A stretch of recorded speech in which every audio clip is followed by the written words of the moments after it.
And now for our feature presentation.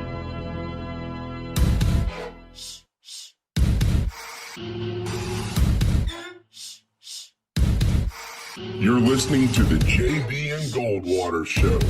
Live, loud, and online.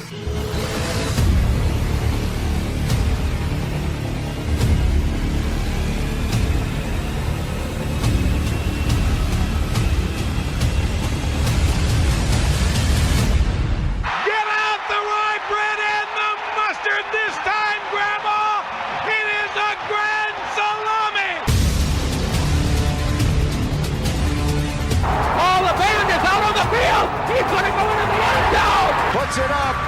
Yes! There goes Davis. Oh, my God. Davis is going to run it all the way back. Auburn's going to win the football game. American Pharoah, it's finally the one. American Pharoah has won the Triple Crown. And Bonds hits way high. It's a dig. It is out of here. High fly ball into right field. She is gone. Unbelievable. A home run for Gibson. And the Tigers have won the game 5-4. I don't believe what I just saw.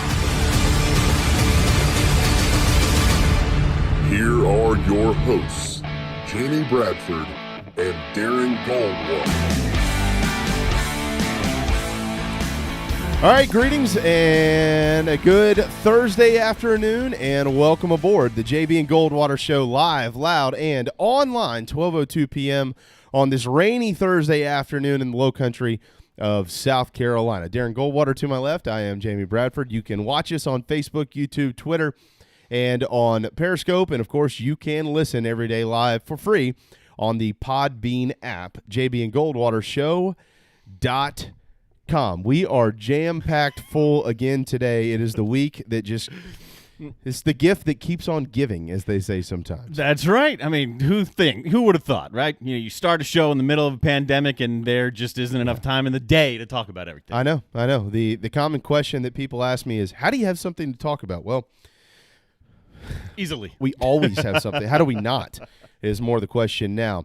Lawton Swan ahead at 12:15. He's going to check in. The ACC released their schedule this morning, and we're going to break that down for you. We'll give you some news and notes on what Clemson's looks like. I'm sure a lot of you have already seen this, but Lawton's going to give you his take on that as well, plus some other notables around the Atlantic Coast Conference. So that's coming up in a little bit over 10 minutes. He'll check in for about 10 or 15 minutes with us, and then we'll go to Atlanta, and that's where we'll be joined by Corey McCartney. And Corey has a bunch of baseball to get to today on our program. Of course, the Atlanta Braves will be a major talking point. Some roster moves made this week by Atlanta and a couple of other notes that are worthy of discussing in Major League Baseball. We've got Scott Glaze at 1 o'clock. Right now, Darren and I are able to watch the 102nd PGA Championship from San Francisco, so we're going to update you on that throughout the afternoon, but Scott's going to kind of break that down for us, tell you a little bit more about the course if some of you don't know about where they're playing out in San Fran at the year's first major, believe it or not, here in August. It's TPC Harding Park is the name of it. The purse, by the way, $11 million. Tiger Woods is on the course. We'll update you on what he's doing here in just a little bit, but that's at 1 o'clock with Scott. He's a golf pro, of course, out at Stono Ferry. And then at 1:40 this afternoon, David Cloninger with the Post and Courier. He is set to join us as well. And we've got a lot to get to with the Gamecocks. I was on a Zoom call with Will Muschamp yesterday. A lot of you probably already heard some of his comments. So we're going to discuss some of that throughout the afternoon, including Luke Doty and the quarterback battle, some injuries, and things of that nature. Got some NFL news we need to plug in. So it's a full show here on the JB and Goldwater Show, driven by Stokes Volkswagen. Visit stokesvdub.com for your next car here in Charleston. Whew. Darren? Where do you want to start? I'll start you off. Tiger is 1 under par. The leaders are at 2 under. A couple guys tied for the lead. Tiger is 1 or 2 holes in, and he's 1 under.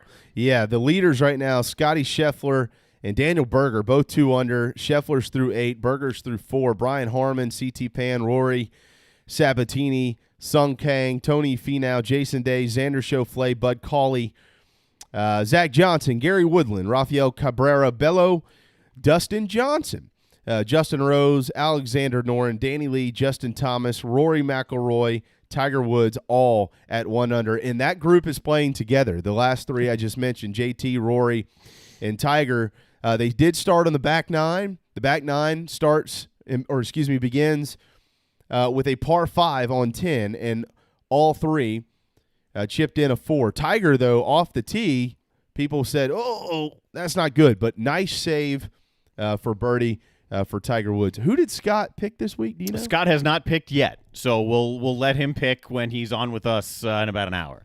Okay. So he picked Justin Thomas last week. He was right. And he was right. So he had picked Bryson 2 weeks prior, and he was right about that. That's true. Yeah, I think he is 2 for his last 3. He's 2 for 3. Yeah. So, yeah, I'm anxious to hear what Scott Glaze has to say today. If you want to throw some money down, pay attention when Scott comes on. Yeah, no kidding. No kidding. It's an interesting course that they're playing on at San Francisco as well. Some notes that I found on this earlier. You can actually play this course. It's just outside of San Francisco for around $50 at times. So it's not one of those courses where, you can never get on or something like that. This is a commonly played course on the left coast. About 65,000 rounds a year are played at TPC Harding as well. And today the temperatures are actually in the 50s. These golfers have sleeves on. Yeah. Must be nice. Yeah, it looks chilly. Certainly not that way around here. All right, to the ACC we go, Darren. And that is where we will find the newly released Atlantic Coast Conference 2020 football schedule that we all hope is played in its entirety. Look, there's a few notes on this thing, but let me just go ahead and read Clemson's schedule here. I'm sure you've got it up on the screen. But I do. Clemson opens the season at Wake Forest, and then they've got a non-conference game in week 2. Now, there is still some heavy information, I would call it, that leans to the Citadel maybe being in that week 2 spot. Yes. That is not true as of yet. Or that is not factual as of yet. Not a done deal. It's not a done deal. But remember, they were on the schedule anyways.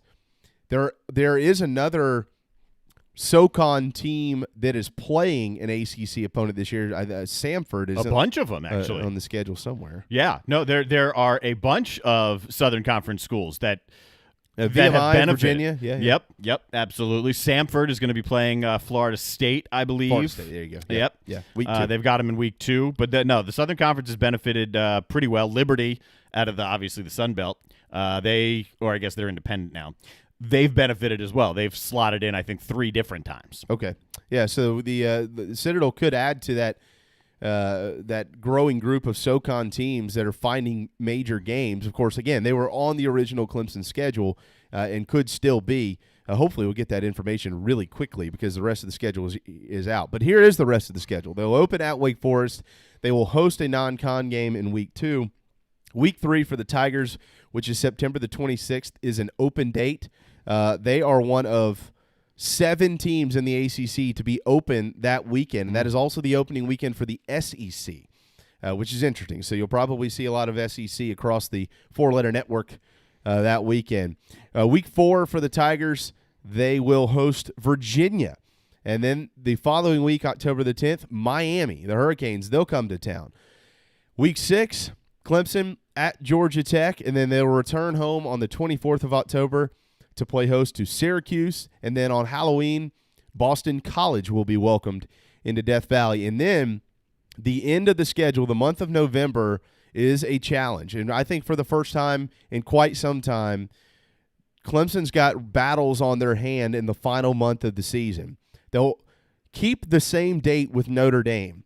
They do go to South Bend on November the 7th. Then they're open on November the 14th. That is their second open week. Everybody gets 2, but remember they could all have one major open week at the end of the year if need be to push the conference championship game from the 12th back to the 19th. November the 21st, it's Florida State. At Florida State, Pittsburgh will come to town on the 28th, and then December the 5th, the Tigers will travel to Blacksburg, Virginia to take on Virginia Tech. So that stretch there, Notre Dame, Florida State, Virginia Tech, all on the road, Darren, that's I think Florida State's better this year. I think we all agree on that. Virginia Tech certainly should be better. We know what Notre Dame is supposed to be.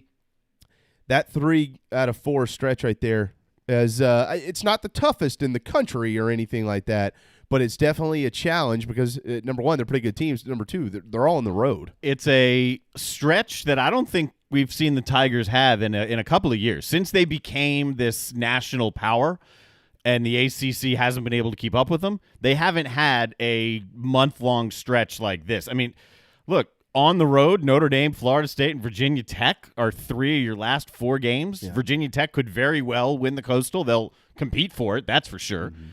That's as challenging a slate that Clemson has seen in quite a bit. In saying that, you have to remember there's more than likely either not going to be fans or will be a minimal fan presence in all of these ballparks. So it won't be the traditional atmosphere that you see in South Bend or that you see in Tallahassee or up in Blacksburg. Those are all really great places to play, tough atmospheres, tough road games for anybody to travel in and win in those ballparks, but you won't see that this year. But nonetheless, it is a road trip against a talented team who gets to stay at home, so that's going to present its challenges. Then you got other challenges though that are involved this year, Darren. You got, what will the pandemic bring?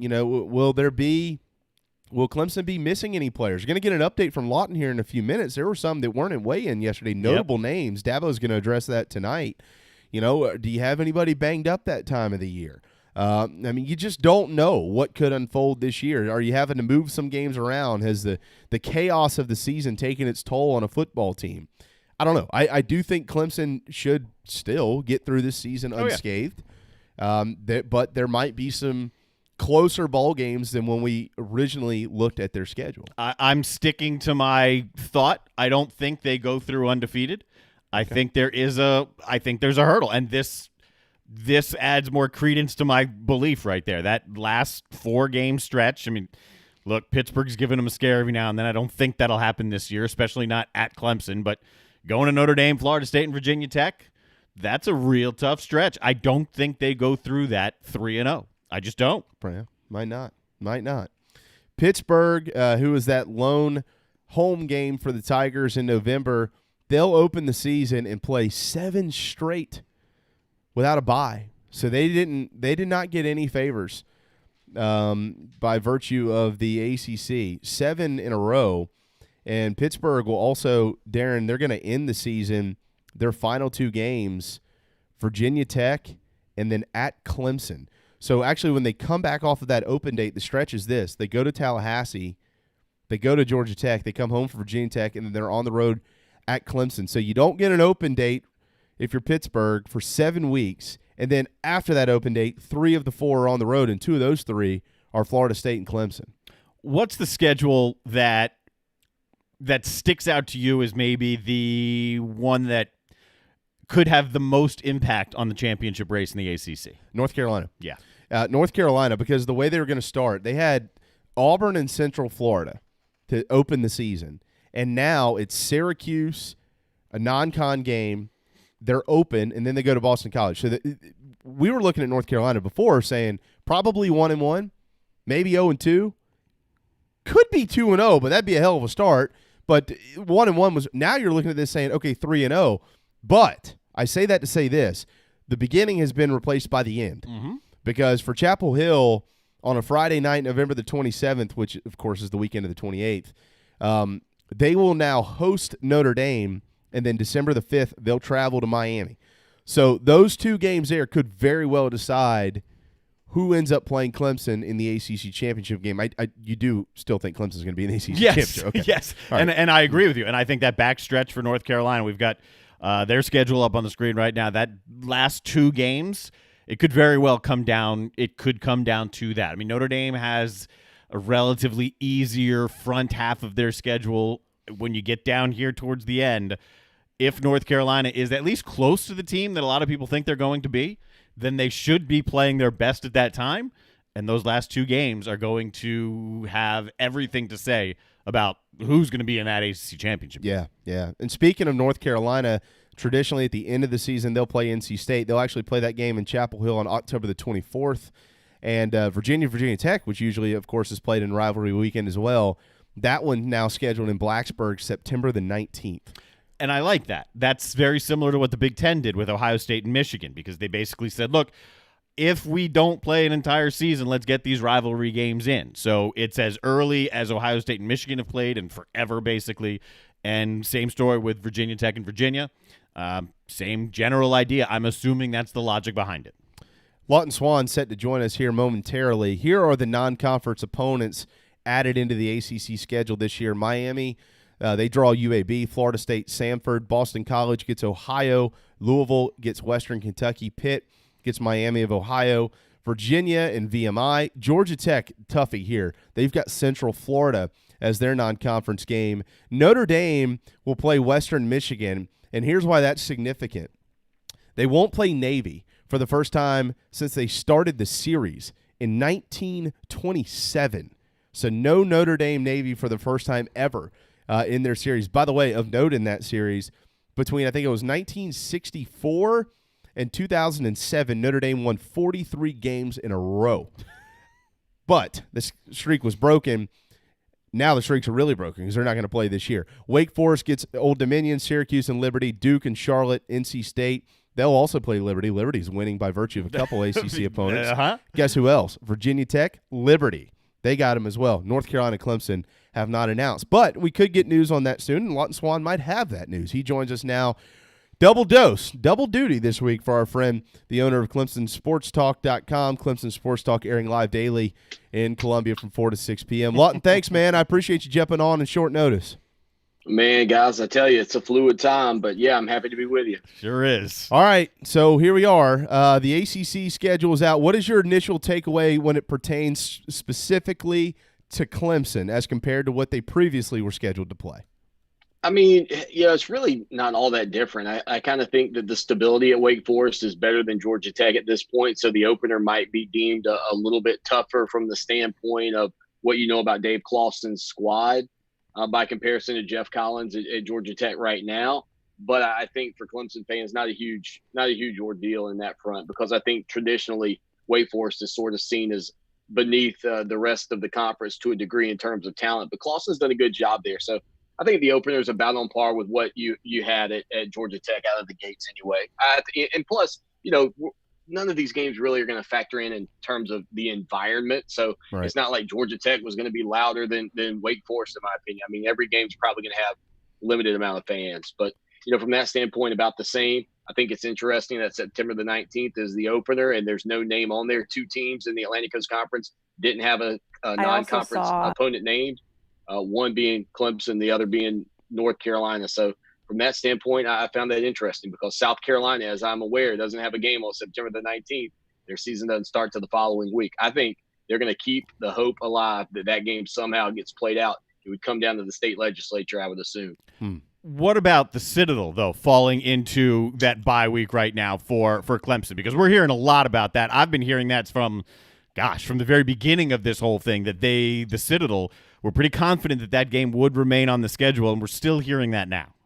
Well, the same was said for Samford, and Samford's listed right there on the ACC schedule, taking on Florida State. And I think that if Clemson were absolutely certain that they couldn't play South Carolina, I think the Citadel would be sitting in that slot. I just believe that, you know, you're seeing more and more pressure from people. There are petitions going around, Muschamp's fighting for it, Sweeney's fighting for it. It's not unprecedented. 1952, you know, the legislature made sure that those two teams played each other. And given the fact that game that's still open and sitting there and it doesn't have the Citadel on it today, made me kind of peek my eyebrows up a little bit and go, they might be holding out hope that they can figure out a way to make it work. Because if you pencil Citadel in there, you can't do anything with it. I mean, you just can't. I think you got to, if you're going to try to keep the Palmetto series alive and do what I think a lot of fans on both sides want to see have happen, you can't fill that spot yet. Well, it's interesting. We're expecting an SEC schedule today. We were supposed to get it yesterday per our friend Chris Clark at Gamecock Central. It was set to be released, and I think, according to Chris, there are some folks who were not happy with whatever was set to be released. And I don't know who those folks were. I can only speculate. I would feel confident that's probably coming from some of the powers in the SEC saying, nah, that ain't going to work. So maybe they're reworking that, hoping to get it out today, if not tomorrow at the latest, maybe an SEC network launch, similar to what the ACC did this morning on Packer and Durham. If they could play that game, that's great. You hit the nail on the head. Muschamp wants it. I mean, they're all fighting for it. But if they don't, and it is the Citadel or somebody else, I mean, how late can we go here before they need to announce a game? I mean, obviously Clemson wants to know who they're playing, but whoever they're playing needs to know as well. There might be other teams out there scheduled to start their season prior to September the 12th. They need to know what's going on.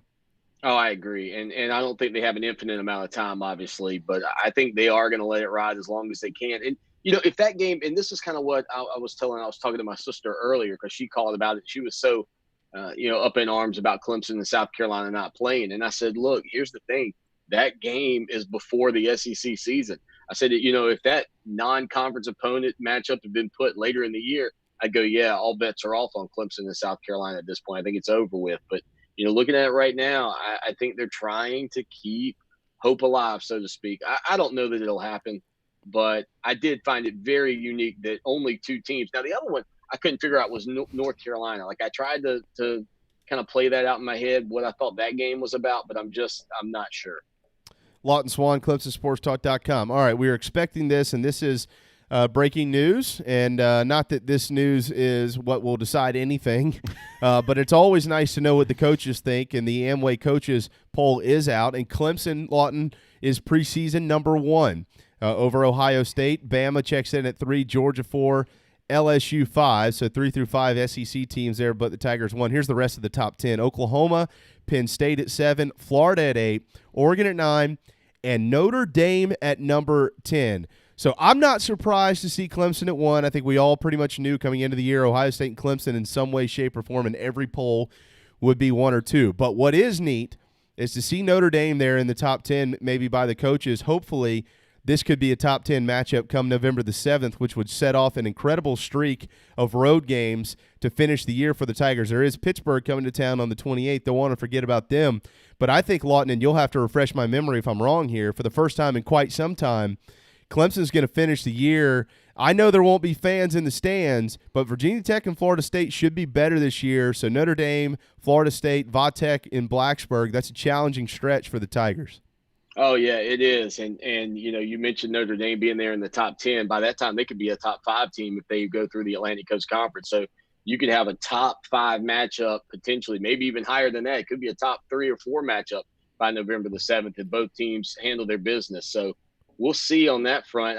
Clemson fans will want some clarification from you guys, though. If the season doesn't play, do they get to hoist a title and put all that stuff up in Death Valley for being number 1 out of the gates? How does that work? Well, that's we need clarification from Alabama fans. That's what I say. That's what Alabama does, right? You can do that. Right. Yeah, that's fine.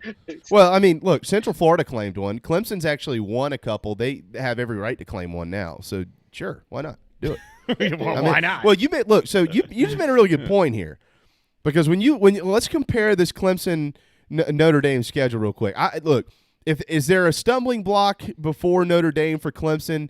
I don't see one. I think the biggest challenge could be Miami, depending. Yeah. I mean, we don't know. The pandemic could keep kids out here and there, so hopefully that doesn't happen, but it could. But could be Miami. We'll see what happens with Derek King as their quarterback. So defensively, they should be better this year, so there could be a challenge there. For Notre Dame, yeah, I don't see one. They've got 3 road games. Wake Forest, Pittsburgh, Georgia Tech. None of those intimidate me. Florida State, Louisville, Duke coming to town, Western Michigan. I don't see a loss for the Noles. So, yeah, you very well, November the 7th, could be looking at 2 undefeated teams there. Yeah. I think that, that's when the schedule came out and you saw that Clemson was going to be playing Virginia Tech and you knew they were obviously going to be playing Florida State, and we don't really know what Mike Norvell's team is going to look like this year and Notre Dame. You remember the conversation a little less than a week ago, or right at a week ago, was, man, Clemson's slate seems a lot more difficult. Maybe plus they got to get past whoever that, number 2 team is, assuming Clemson sits at number 1 when it comes down to the Atlantic Coast Conference this year with the single division. But I think you're right. The way it sets up right now, especially from Clemson's perspective, I mean, Notre Dame's got to take on Florida State. Notre Dame's got to take on Louisville. I think that Clemson may have gotten a little break not playing Louisville this year, honestly. But I think it's setting up that November the 7th could be an even bigger game because of its implications in a conference versus what it would have been a week ago, which would have just been a non-conference game. Who lost in this schedule? What of those Ooh. 15 teams do you look at and say, man, they just got the short end of the stick? Well, I mean, I tell you, I think it is. I think the question becomes, who do you believe was going to have a great year anyway, right?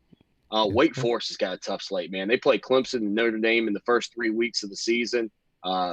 They've got on the back end of the schedule Miami and Louisville and North Carolina, 3 of their final 4 games. Yeah. You talk about bookending your year with, some of the, I would say for them at least, some of the toughest teams in the conference. There's no doubt. I mean, 3 of those teams are in the top 25 right now, 2 of them in the top 10.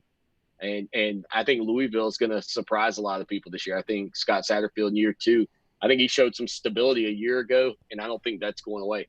I honestly don't think that that's his final stop. I don't know where he ends up, but I think he ends up at a traditional football power at some point. But they've got them in the final game. So as weird as it is to say Wake Forest, I mean, they got a pretty brutal schedule for Wake Forest, let's be honest. Well, you say that, and I'll throw Pittsburgh in here because Pittsburgh doesn't have a bye week the first 7 weeks of the season. Now, here's the good news. They do get their first 4 games at home. The bad news, though, means that 5 of their final 7 are on the road, and that includes Miami, Florida State, and Clemson. I don't think they did them any favors. No, and look, to pick up the Tigers this year for Pitt, and, they were the last team to beat Clemson in Death Valley, and so they got to come to Death Valley. So even when you shouldn't have additional motivation to play somebody, Dabo Swinney will find a way to remind Clemson before they play that game that was at the next to last week of the season. Clemson's ears will be up for Pittsburgh rolling in Death Valley. Better believe it. All right, let's mention a couple of things, and we got to let you run here in a second. Notre Dame, the start of their schedule got a lot easier as opposed to Auburn and Central Florida. So 3-0 should be on the docket for North Carolina. The problem, though, is how they finish. They do have Notre Dame at home, and then they got to go to Miami. So those 2 weeks there at the very end, depending on what they do, right, through the first 8 or 9 weeks of the season, those final 2 with Notre Dame and Miami could very well determine who faces Clemson in an ACC championship game. You're talking about – did you say Notre Dame or North Carolina? North Carolina. I thought you said Notre Dame. Okay, yeah. I have to look. I was looking at the other schedule. Sorry about that.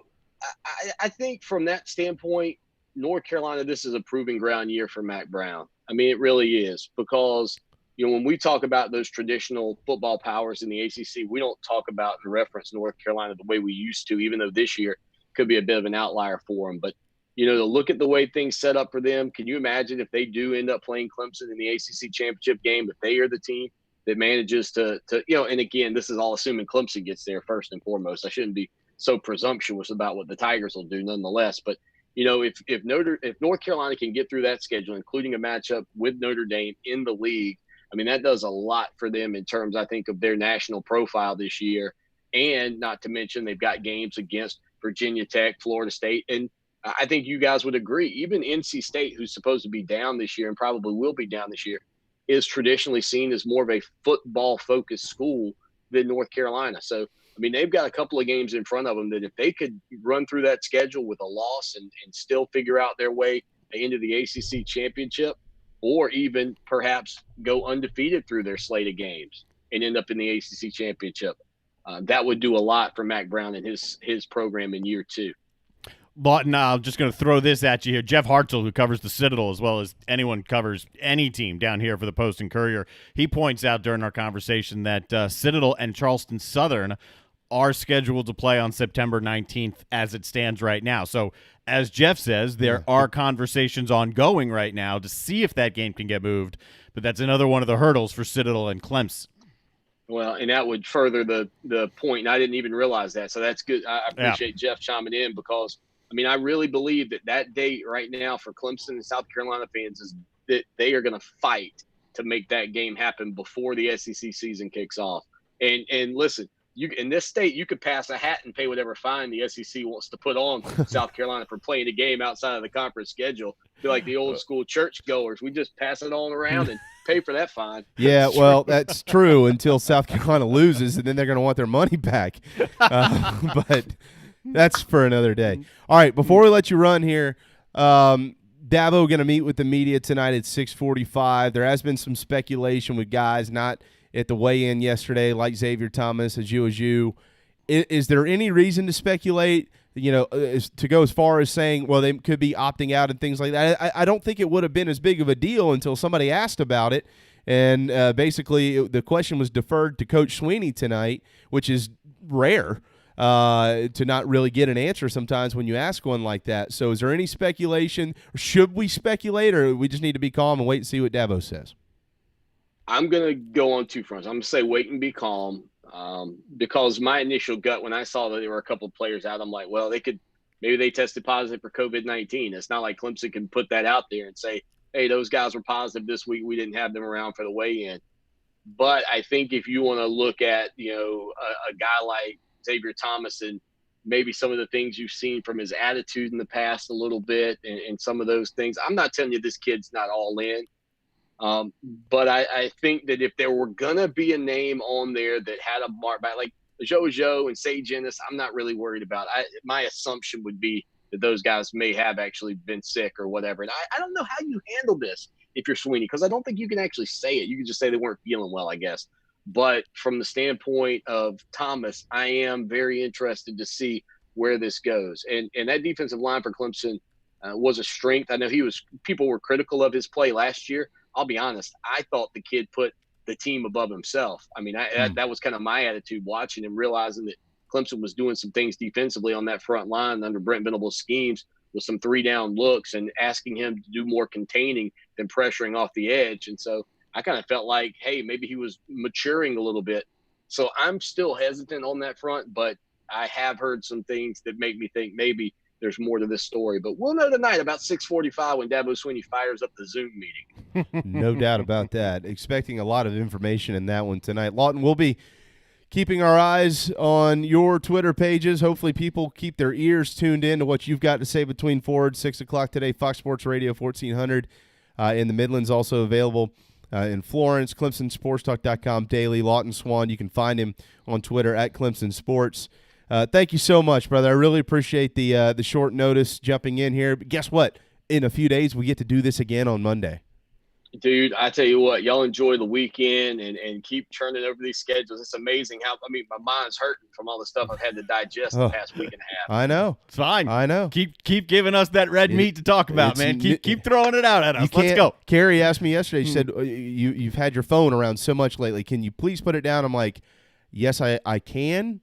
But then when I pick it up, I'm like 3 days behind. So it's just isn't that the truth? It's just that time. Lawton, thank you, brother. Have a great day. Hey guys, take care. Keep up the great work. Thank you, Lawton Swan, joining us from Columbia, South Carolina.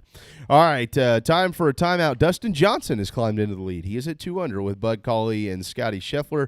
Tiger Woods still sitting at 1 under as well. We'll continue to update you on the PGA Championship. But coming up next, we're in Atlanta, Georgia with our friend Corey McCartney. We'll get into some baseball news, and we'll get through the rest of this top 25 list as well. So hang tight. The JB and Goldwater Show, driven by our friends at Stokes Volkswagen. We'll be right back. DB's Cheesesteaks, the tastiest, juiciest, and now award-winning cheesesteaks in the Low Country. DB's Cheesesteaks delivers, and not just in quality. Download DoorDash, Uber Eats, or your delivery app of choice and have it dropped off at your doorstep. Original chicken, buffalo chicken, even pizza cheesesteaks, not to mention incredible cheeseburgers, massive hot dogs, and dynamite hoagies. It's all there for you and your family. DB's Cheesesteaks in West Ashley. dbscheesesteaks.com. At Patriots Point Naval and Maritime Museum, families walk in the footsteps of our nation's heroes, the brave ones who risked their lives to defend our way of life. Home to the aircraft carrier USS Yorktown, USS Laffey, and the USS Clamagore, there's more than 1 million square feet of exhibit space to roam. White Glove certified, we have several new health safety measures in place to enhance the visitor experience. Come for the day and leave feeling inspired. One of the most impressive museums in the country, located right here in Mount Pleasant. Visit patriotspoint.org for more. We'll see you soon. This is Scott Glaze, head golf professional at the links at Stono Ferry, located on the outskirts of Charleston, South Carolina. I'm inviting you to tee it up on one of the most scenic and challenging courses in the Lowcountry. Our back nine is highlighted with 3 holes that border the Intercoastal Waterway. Visit stonoferrygolf.com to book tee times and discover all that Stono Ferry has to offer. The links at Stono Ferry is a former South Carolina Golf Course of the Year and is also home to the College of Charleston men's and women's golf teams. Come see us. We would love to have you. stonoferrygolf.com. Now, hear this. Who the hell is that? The JB and Goldwater Show, live, loud, and online. All right, 12:35. Welcome back to the JB and Goldwater Show on a rainy Thursday afternoon here in the low country of South Carolina. August the 6th. Rolling right along.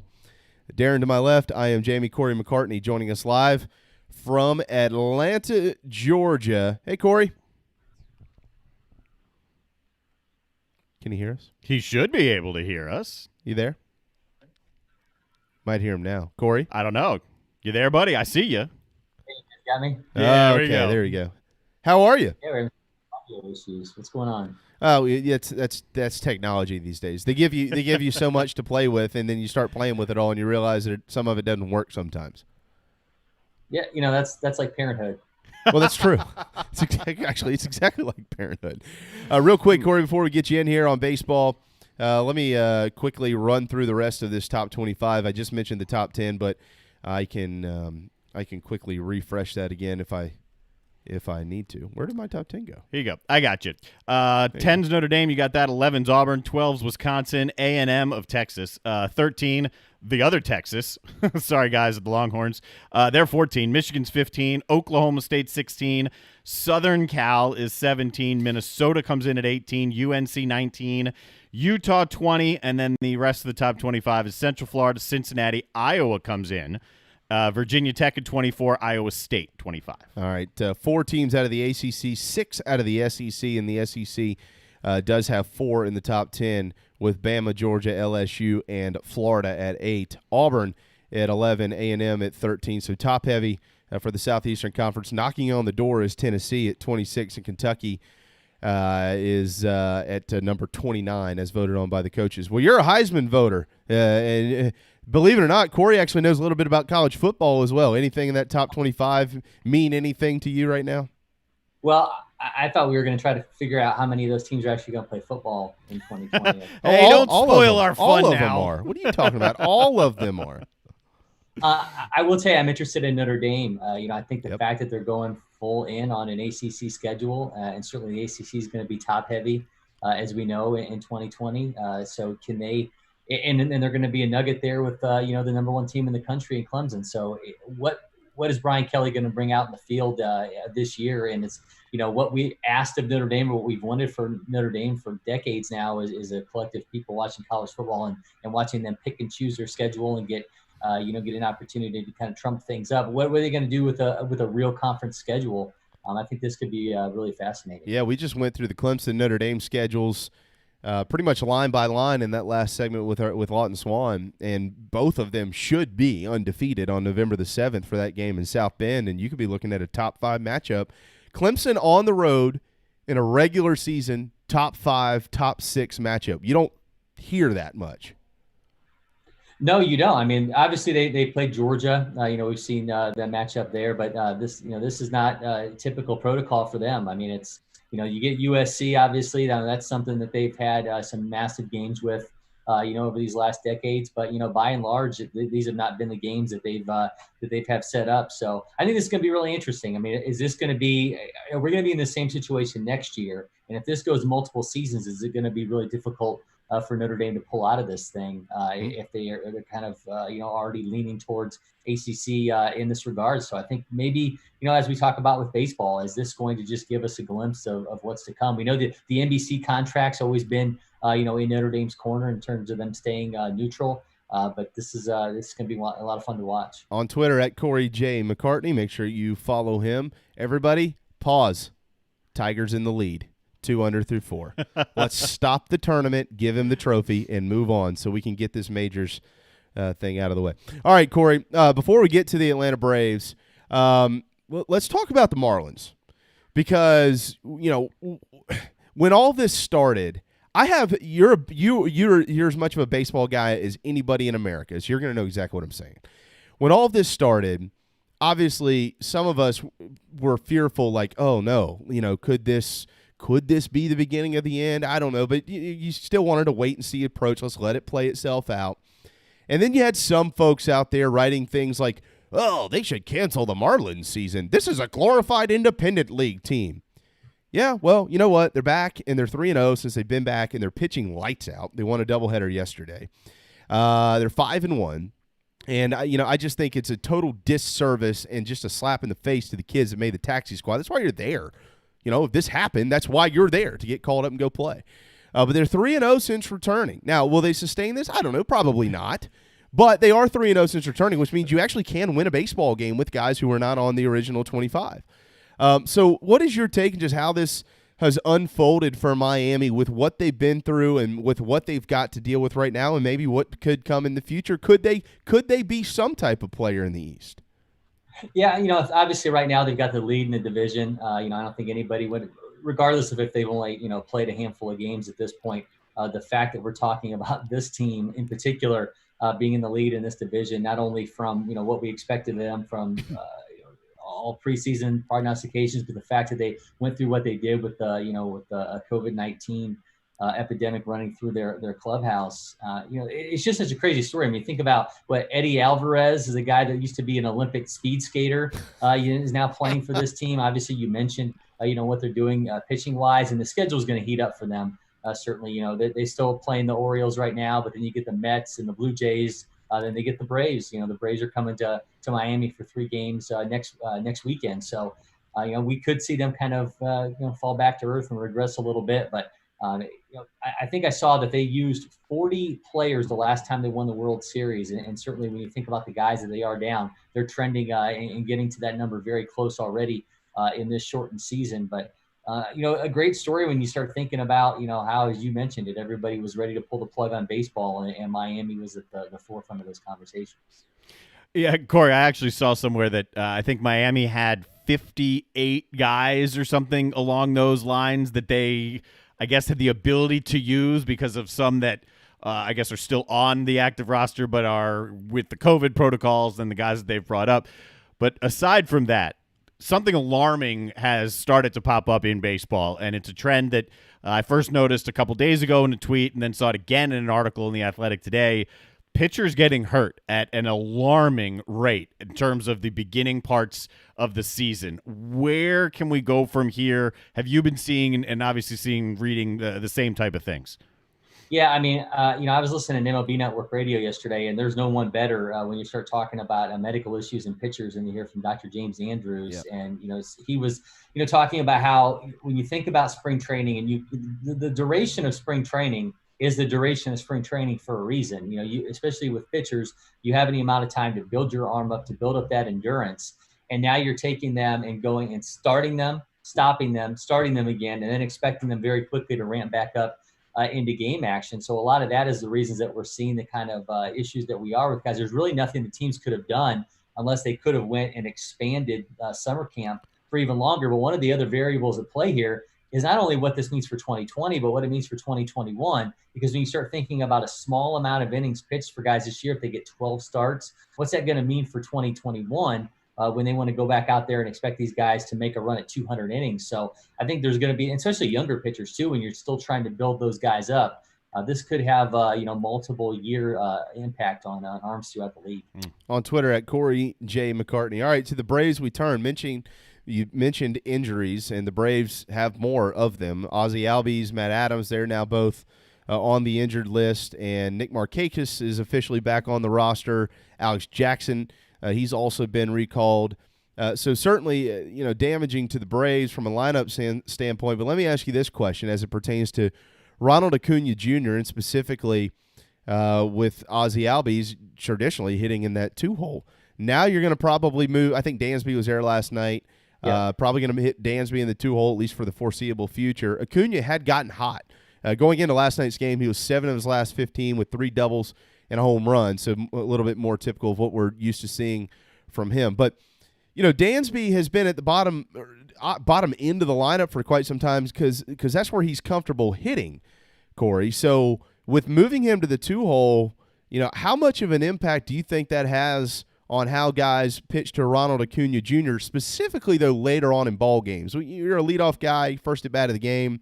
That's a little bit different than how they're going to throw to you if you might have some runners on base later in the game and Dansby sitting behind him. Yeah, I mean, I think we're going to ultimately have to see if Dansby can maintain this production. I think that's where everything at. You look at, him in second in the order. He's hit 29% below league average, so like a demonstratively lower than average hitter hitting in that spot. I kind of go back to when after his first season, the guys who were in charge at the time, John Coppola and John Hart, remember them telling me specifically, we think Dansby Swanson is going to be a long-term number 2 hitter in this league. We think he has the makeup for it, the mental makeup, the physical tools, and we've seen him, as you mentioned, been much more effective hitting lower in the lineup. They don't really have a choice. I mean, there's really not another guy who makes a ton of sense to move up to second. You're not going to bump Freddie Freeman out of his spot. Johan Camargo maybe could do it, but I expect he's going to be in and out of the lineup at times. Sometime third, second, outfield. Dansby Swanson's really the guy that makes a lot of sense there. We have to see if he can maintain this. We know what Ronald Acuna Jr. is capable of. He's got an OPS of over 1,000 so far in this short month. That whiff rate that we talked about last week is way down with him. But how are guys going to pitch to him? Are they going to have to pitch to him? Dansby's going to have to really make some showing here and prove that this start that we've seen out of him, an unprecedented start for his career, is the real deal. Assess the starting rotation now. I mean, obviously Fulty's gone, and you got this. I mean, oh God, the Soroka injury just still crushes me to think that kid. What happened to him? So what? Freed is your guy, and then you got Newcomb, you got Kyle Wright, you got Toussaint. I mean, all these guys are capable. Colt Hamels, we don't know if they'll see him again. It's crazy. You talked a month ago. Oh, they got 8 starters today. You're like, do they have 4? I don't think they do right now. I mean, frankly, I like a lot of what I've seen out of Touki Toussaint. Sean Newcomb has shown us. I mean, the guy, we're not that far removed from him making a run at a no-hitter against the Dodgers in the day that Chipper Jones was inducted into the Hall of Fame. Bryce Wilson's another option. Kyle Wright, as you mentioned, these are the names that we've known. Josh Tomlin, he has starting experience in his career. To me, though, Tomlin is so much more usable and effective and needed to kind of be a bridge guy if something falls off the map with one of these younger arms. In a start, you know what you're going to get out of Max Fried, but what are you going to get start to start out of Tukey? What are you going to get from Newcomb start to start? Can you rely on Bryce Wilson? I think that's where a Tomlin becomes that much more effective. And, Cole Hamels, the expectation is that he would be available to potentially come off the injured list at the beginning of September, which could seem to be almost like a trade piece if you think about that August 31st deadline, because, talking to Alex Anthopoulos, the Braves GM, it's not going to be easy to acquire an arm of any note before that deadline. So they really need Hamels to be able to come back. If they can't, obviously you're hoping maybe Mike Fultonevich can find his way again in Gwinnett. I'm very, very surprised that he ended up passing through waivers and being back with this team. He could end up being a big piece for this team down the stretch if he can come anywhere close to figuring things out again. You just mentioned a thought that I had that Gene Sapikoff had put out there, time for the Braves, whose offense is putting up runs right up there with the best in the bigs right now, to go out and trade for an arm to help support this rotation. But why did Anthopoulos tell you it would be so hard to trade for an arm right now? Because, one, you've got so many extra teams that are in the mix to make the postseason. This isn't a typical year, and we've got 6 more teams that are going to be, in the mix here and going to be going at a postseason spot, which means more teams believing they're in the conversation, even if they're just on the fringe of it. So you have less teams that are going to be sellers, one. Secondarily, you have a lot of pitching injuries, as we talked at the beginning, that have hit this league. So there's going to be less teams because of a depth issue that are going to be more than willing to move arms. Now, there's going to be teams and there's going to be players. There's going to be guys that we've heard about from a long time. The Royals, Danny Duffy, Matthew Boyd from the Tigers, Michael Fulmer from the Tigers, Jeff Samardzija, who, obviously he's got a massive contract. When you start thinking about it being prorated, goes from about $30 million this year down to 7.3, which may be more digestible. Robbie Ray from the D-backs. These are all names that we've talked about for a long time, but there's going to be a lot more teams in on those. Are the Braves willing to pay what would be an exorbitant amount to get a guy like that, when more often than not they wouldn't be willing to make those kind of deals in season? we know Miami's up there at 5-1, and Atlanta, of course, sitting behind them at 8-5, and then there's the Nationals at 4-5. So not off to the best start, but is there? When you look at, I mean, we have to talk about the race. They're only playing 60 games this year. That's when we always start talking about the race. Pretty much the final 60 games of the year. When you look at this, is this a 3-team race in the National League? Are the Phillies or the Mets in that conversation? I mean, they haven't all played the same amount of games. It's really not even close. Is this a 3-team, 4-team race? Is it less than that? At this point, I think you got to consider everybody, right? Okay. I mean, the Phillies are 2.5 games behind the Braves. I mean, if the Braves run into a bad series and the Phillies perform well, all of a sudden they're right there with them. So, I think until we get a little bit more, start talking about, 20, 40 games into this, to really kind of sort things out. But you can make up ground so quickly in the few games that have been played, and you're going to be playing so many games against each other. I have a hard time counting anybody out at this point. How about the Minnesota Twins and the Chicago Cubs?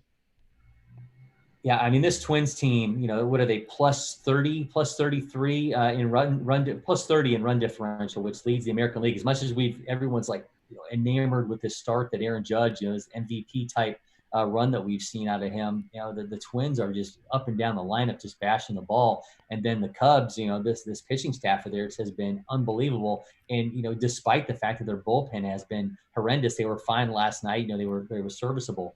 But they've been, by and large, propelled by this pitching staff. So 2 teams that are getting it done. I don't think the Cubs, we thought that Kyle Hendricks has been fantastic. They've just been so good starting pitching-wise. Those 2 teams have really been fueled by those things without question. I mean, you're 12 games in, the Cubs are, and they're already 4.5 up on Milwaukee. I mean, they're trying to end this thing early. Yeah. I mean, it's been impressive. I'm liking the West right now, and what I'm seeing out of, obviously, the Dodgers, but the Padres, too. I talked about the Padres on the show yesterday, maybe 2 days ago. They're a fun team to watch right now. They remind me of really the Nationals when they gelled last year down the stretch and just having fun together and playing some winning baseball. In my eyes, the Padres are a real threat. What do you think? Yeah, I mean, Eric Hosmer's on the DL for this team right now, too. And you think about, he's obviously not the player that he was a few years ago, but this is still a big key contributor for them. Fernando Tatis Jr. has been fantastic. He's over a 1-0 WAR already, and he's tied for second behind, surprisingly, Mike Yastrzemski from the Giants when we start talking about the National League West. But there's just a lot to like in that Padres team. We knew they had the young talent, much like the Blue Jays. Which one of those teams was going to learn to put it together a little bit faster? This Padres team, we know that what the West is about. It's about the kind of Dodgers, winning another division title. But the Rockies have been surprisingly there, and the Padres are making some noise right now too. Yeah, no question about that. No positive tests in Major League Baseball right now, Corey. That's a really good sign. I mean, Rob Manfred, believes these protocols are working. Certainly the Cardinals, going out and, I don't know if this was Marty Bird's Ozark riverboat that they jumped on in the casino, but, going out and hitting a casino, the Marlins going out and partying, here in Atlanta. I think, if you're baseball, you can say, hey, look, those guys kind of stepped outside our bounds, but we feel overall our protocols are working. Again, it's days before you before you start to see symptoms, before you see test results that are positive. So I kind of think we have to treat this from a 24-hour news cycle in terms of these tests. But, right now that you have to feel things are a little bit better. They're taking a little bit harder protocols, having a little bit more hardline rules in terms of masks if you're not an actual player on the field, expectations when the guys are on the road, when they're in the planes, when they're eating, where the guys are sitting at in the bullpen. So I think baseball trying to amp it up a little bit, but the test results are certainly in Manfred's favor right now with that question. The next time we talk, Albert Pujols might be tied with Willie Mays. He also might be hitting 080. Yeah, but with home runs. What's he, like 5 for 30 on the year, but with 3 jacks? I mean, the dude, I think he's just trying to hit home runs right now. He wants to get to 700, Corey. Not this year. Yeah, he does. I mean, and it helps when you got Mike Trout hitting right there with you to make sure you're going to get some pitches to hit. But yeah, it's we talked about this before the year. The milestones that you hoped we were going to see, and this is a guy that I don't know that the younger guys watching baseball right now realize how good this guy was. Yeah. You're talking about one of the elite hitters of not just his generation, but any generation. And certainly when you start seeing his name up there. With those names that you see with Willie Mays coming up next in terms of the home run total, This is a no doubt first ballot Hall of Famer. The fact that the Angels have two of those guys in the same lineup at the same time is unreal. Obviously, the contract and albatross that's weighed down that franchise for a while. But it's hard to look at that resume and not appreciate what Albert Pujols has accomplished. Yeah. As always, great stuff. Stay safe and healthy. I'm sure you'll be keeping an eye on golf this weekend in addition, of course, to baseball, football getting ramped back up. The NBA's playing, the NHL's playing. We don't have enough TVs anymore now, Corey. Just a month or two ago, we didn't know what to do with ourselves, and now we don't know what to do with ourselves again. Need picture in picture in picture, so let's do it. That's right. Now we got sports on TV while we're doing this show, watching the golf. Great. I know. I was listening to Corey and watching, and then I'm trying to figure out. Oh yeah. Corey's not talking about golf; he's talking about baseball. Tiger just dropped a shot. He's back to 1 under. Back to 1 under. Lipped out. Corey, thank you so much on Twitter at Corey J. McCartney. He's the best in the business when it comes to baseball. That's why he's here every Thursday at 12:30. Have a great weekend, brother. Thank you so much, and we'll do it again next week. I appreciate it, guys. There you go, Corey McCartney. He is the best. I'm not blowing smoke when I say that. Absolutely, no doubt about it. Yeah, Tiger, it was going to be a tough par anyways. Had a nice shot out of the bunker and about 10 feet to go, and he started to walk it in, and it lipped out back to 1 under. But Tiger is still pretty good start to the day here out in at the PGA Championship, which coming up on the other side of this break we're going to talk a lot about because Scott Glaze, he's due from out at Stono Ferry. David Cloninger still ahead at 140. Got a lot to get to with the Gamecocks. Will Muschamp unpacked a lot yesterday. We'll give you the injury list for South Carolina. If you've not heard that yet, we'll also talk about the quarterback battle and what they're doing with Luke Doty. The future of Luke Doty in the quarterback position right now. Some are questioning the decision of the coaching staff, which I can understand, but maybe I'll give you a little bit of a reason not to here in just a little bit. It is Thursday. That means it's buy one, get one, half-off foot-long cheesesteaks at DB's Cheesesteaks. DB'sCheesesteaks.com for the entire menu. Doesn't matter what you order. Don't forget to order the boardwalk fries to go with it. And it's raining. You might not want to get out and drive around. Order. They deliver. If you are a fan of ours on Facebook, like the page. If you're not, I mean, what else are you going to do? Like the page. We put out a whole bunch of good stuff. Same with Twitter. But the point of that thought was I put a picture up of DB's cheesesteaks today because it is buy one, get one half off. And just looking at it, I think I saw the picture at like 9 this morning, and I wanted a cheesesteak at 9. Yeah. Just a picture on a computer screen. I'm like, I want that. Dude, they're the best. Try the buffalo chicken cheesesteak. DB's Cheesesteaks. They deliver, even in the rain. DB'sCheesesteaks.com. Charleston's choice. It's the best cheesesteak in Charleston. Voted on by you. DB'sCheesesteaks.com. All right, time for a timeout. When we return, the national anthem, Scott Glaze, David Cloninger, plenty of Gamecocks and golf ahead, so hour 2 jam-packed. Hang tight. The JB and Goldwater Show, driven by our friends at Stokes Volkswagen. Check them out at stokesvdub.com. We'll be right back. Honey Baked Ham in Somerville and in Mount Pleasant is your home for catering and lunch. Honey Baked Somerville, owned by former Gamecock right-hander Mike Cisco, is just off the interstate and they are ready to cater to your next business or family meal. Plus, drop in for an incredible sandwiches daily for lunch. The Mount Pleasant location is at the foot of the Ravenel Bridge and always ready to serve and cater to your next meals as well. Plus, delivery is available. Honeybake.com to find your menu today. What's up, guys? It's JB. Obviously, things have been kind of crazy with the coronavirus taking over our lives. We're stuck inside with family, finding ways to be creative and probably tapping the liquor cabinet a little bit. If you don't have Patrick Davis's Whiskey Jam in yours, put on your mask and gloves and head to Bottles or Burris liquor stores here in Charleston. The Blackberry is my personal favorite on the rocks, but the original Whiskey Jam is Patrick's. So either way, you're winning with Whiskey Jam. WhiskeyJam.com, PatrickDavis.com. DB's Cheesesteaks, the tastiest, juiciest, and now award-winning cheesesteaks in the Low Country. DB's Cheesesteaks delivers, and not just in quality. Download DoorDash, Uber Eats, or your delivery app of choice and have it dropped off at your doorstep. Original chicken, buffalo chicken, even pizza cheesesteaks. Not to mention incredible cheeseburgers, massive hot dogs, and dynamite hoagies. It's all there for you and your family. DB's Cheesesteaks in West Ashley. DB'sCheesesteaks.com. At Patriots Point Naval and Maritime Museum, families walk in the footsteps of our nation's heroes. The the brave ones who risk their lives to defend our way of life. Home to the aircraft carrier USS Yorktown, USS Laffey, and the USS Clamagore, there's more than 1 million square feet of exhibit space to roam. White Glove certified, we have several new health safety measures in place to enhance the visitor experience. Come for the day and leave feeling inspired. One of the most impressive museums in the country, located right here in Mount Pleasant. Visit patriotspoint.org for more. We'll see you soon. Hi, I'm Chris Half, Public Information Officer at the Patriots Point Naval and Maritime Museum. We're home of the mighty USS Yorktown, USS Laffey, Clamagore, and Vietnam experience. And we're a proud partner of the JB and Goldwater Show. We invite you and your family to come see us and enjoy a day on Charleston Harbor.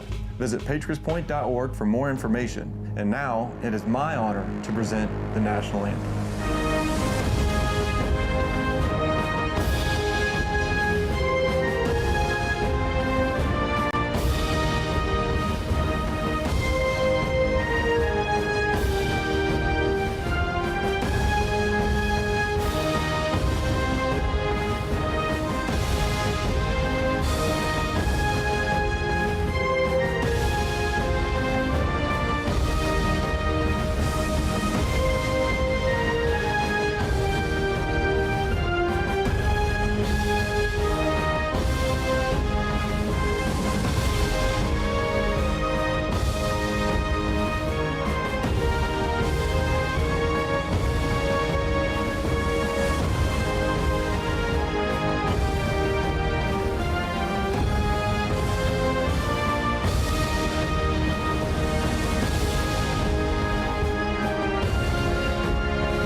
Live, loud, and online.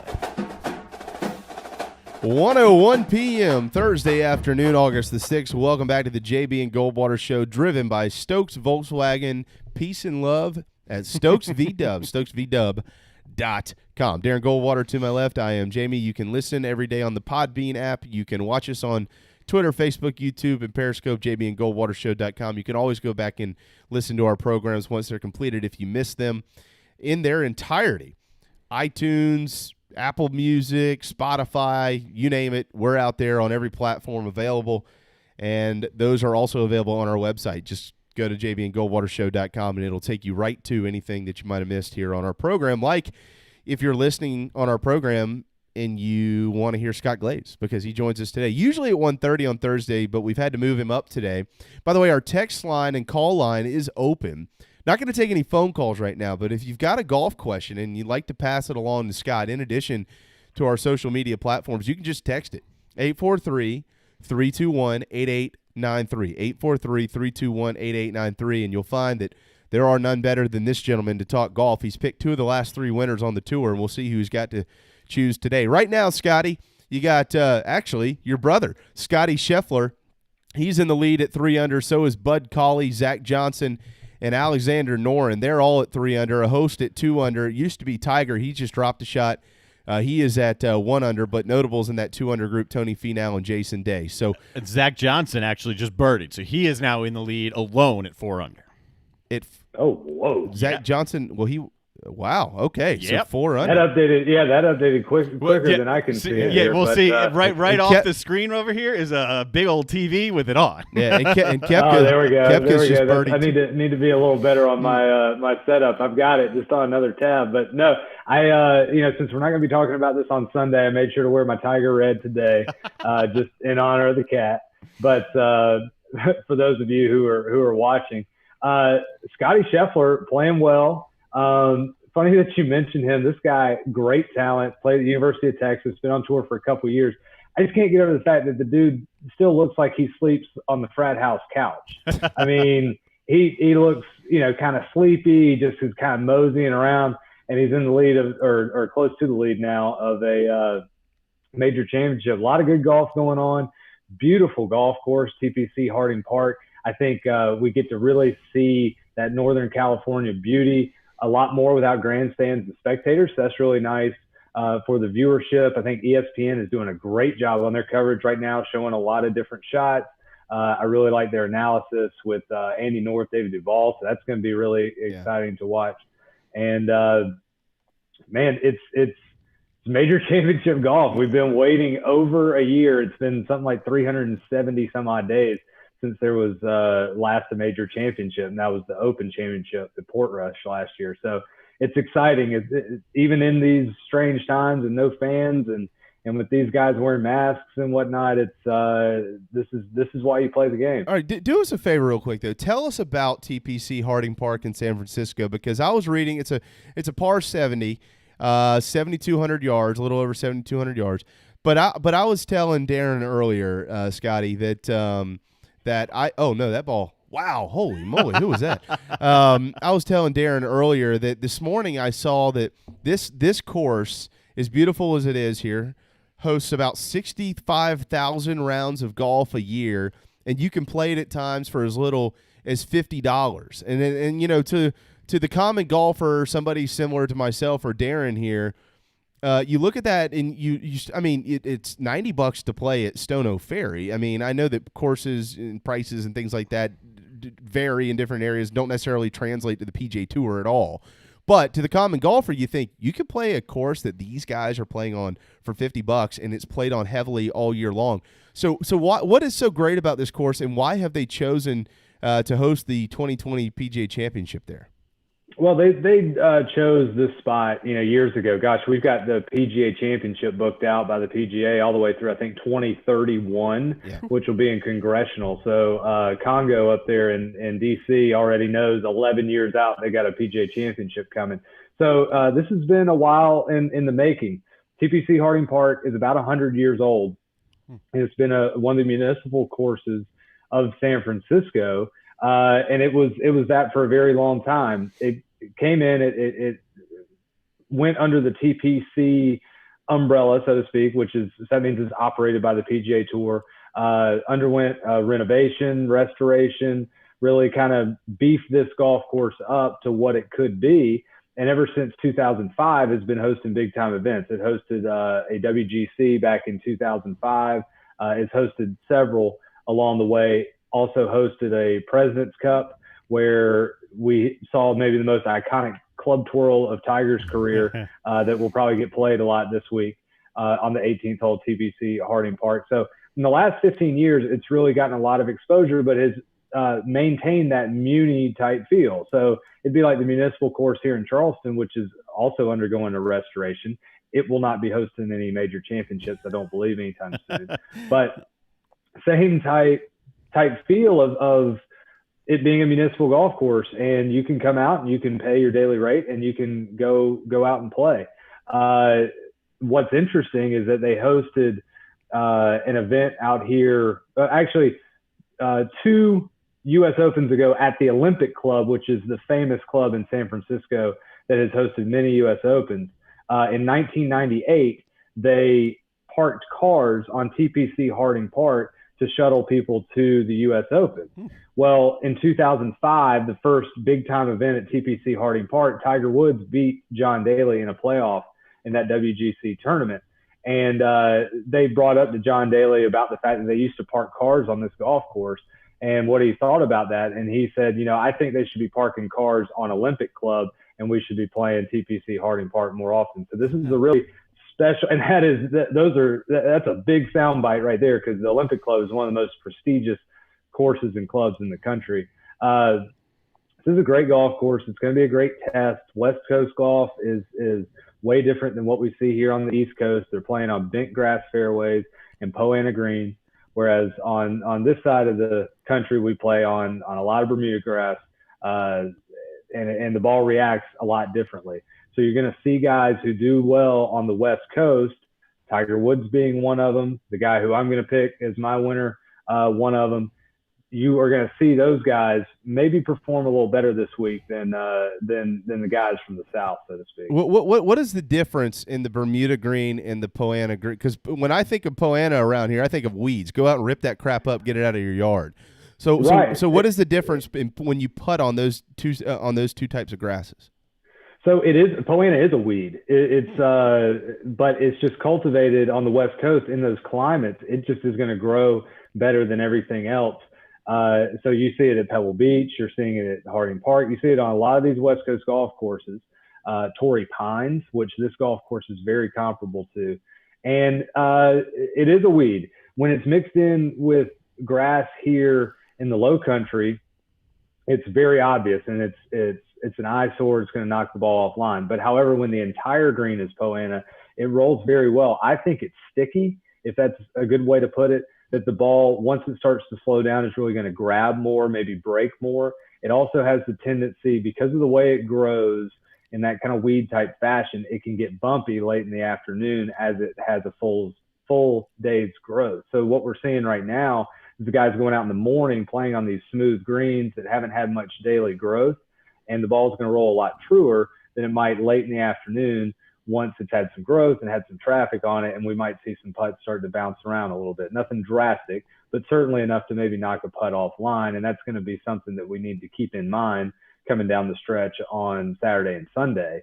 of the traffic on these greens and the way the Poana grows throughout the day. It's going to roll differently in the afternoon than it is in the morning. Well, you just teased it, and we're talking with Scott Glaze, who's the head pro over at the Links at Stono Ferry. You teased the guy I'm going to pick to win this week. You're hot right now, right? I mean, you've picked 2 of the last 3, so who's your pick? My pick this week, and I decided on this on Monday. I didn't publicize that. I should have, because a lot of people kind of jumped on this bandwagon. My pick this week is going to be Xander Schauffele. Wow. He played very well last week at the WGC St. Jude. He made 56 pars, 14 birdies, 1 bogey, and then 1 quad. He made an 8 on a par 4. You eliminate that quad, he's tied with Justin Thomas at the end of the tournament there. He was first in strokes gained scrambling. So I think that's going to play key in a major championship. Regardless of the major championship, you're going to have to scramble. You're going to have to make putts. He was scrambling his butt off last week. I think that will continue this week. He was also in the top 15 in most all of your ball striking categories, which is going to be extremely important this week. And finally, he's a great putter. And I don't think a lot of people will notice that, but he is a very, very good putter. He's always in the top of strokes gained putting, and he makes a lot of those putts in that 10 to 15 foot range, which you need to make in a major championship, as well as your knee knockers there to save par. So Xander Schauffele, he's also a West Coast guy. And he's kind of been right there on the doorstep a few times, and I think he's going to sneak under the radar a little bit this week and take the title. JT looked great last week. Really tough not to pick him. Here's a fun stat that's paired with Tiger Woods. There have only been 2 players to ever win a major championship after being paired with Tiger the first 2 rounds of the major championship. That was Vijay Singh at the 2004 PGA and Brooks Koepka last year at the 2019 PGA. So based on odds, it does not look good for Rory or JT in terms of that stat, if you want to look towards that. I also think it's really hard not to pick Brooks, because he just becomes so dominant whenever major championships come around, and he's playing for a lot of history this week. He can be the first. He can join a group of players to win 5+ majors before the age of 31. That would join Tiger Woods, Jack Nicklaus, Gene Sarazen, and Bobby Jones. So that's a pretty historic group right there, that if he wins this week, he can join that. So I do think Koepka's going to be right there. I think JT's going to be right there, battling towards the end. But Schauffele is my pick last week. Finally, in terms of who you might want to pick this week, if you're looking at the field, there have been 32 straight major champion winners that have come from the top 50 of the official world golf rankings.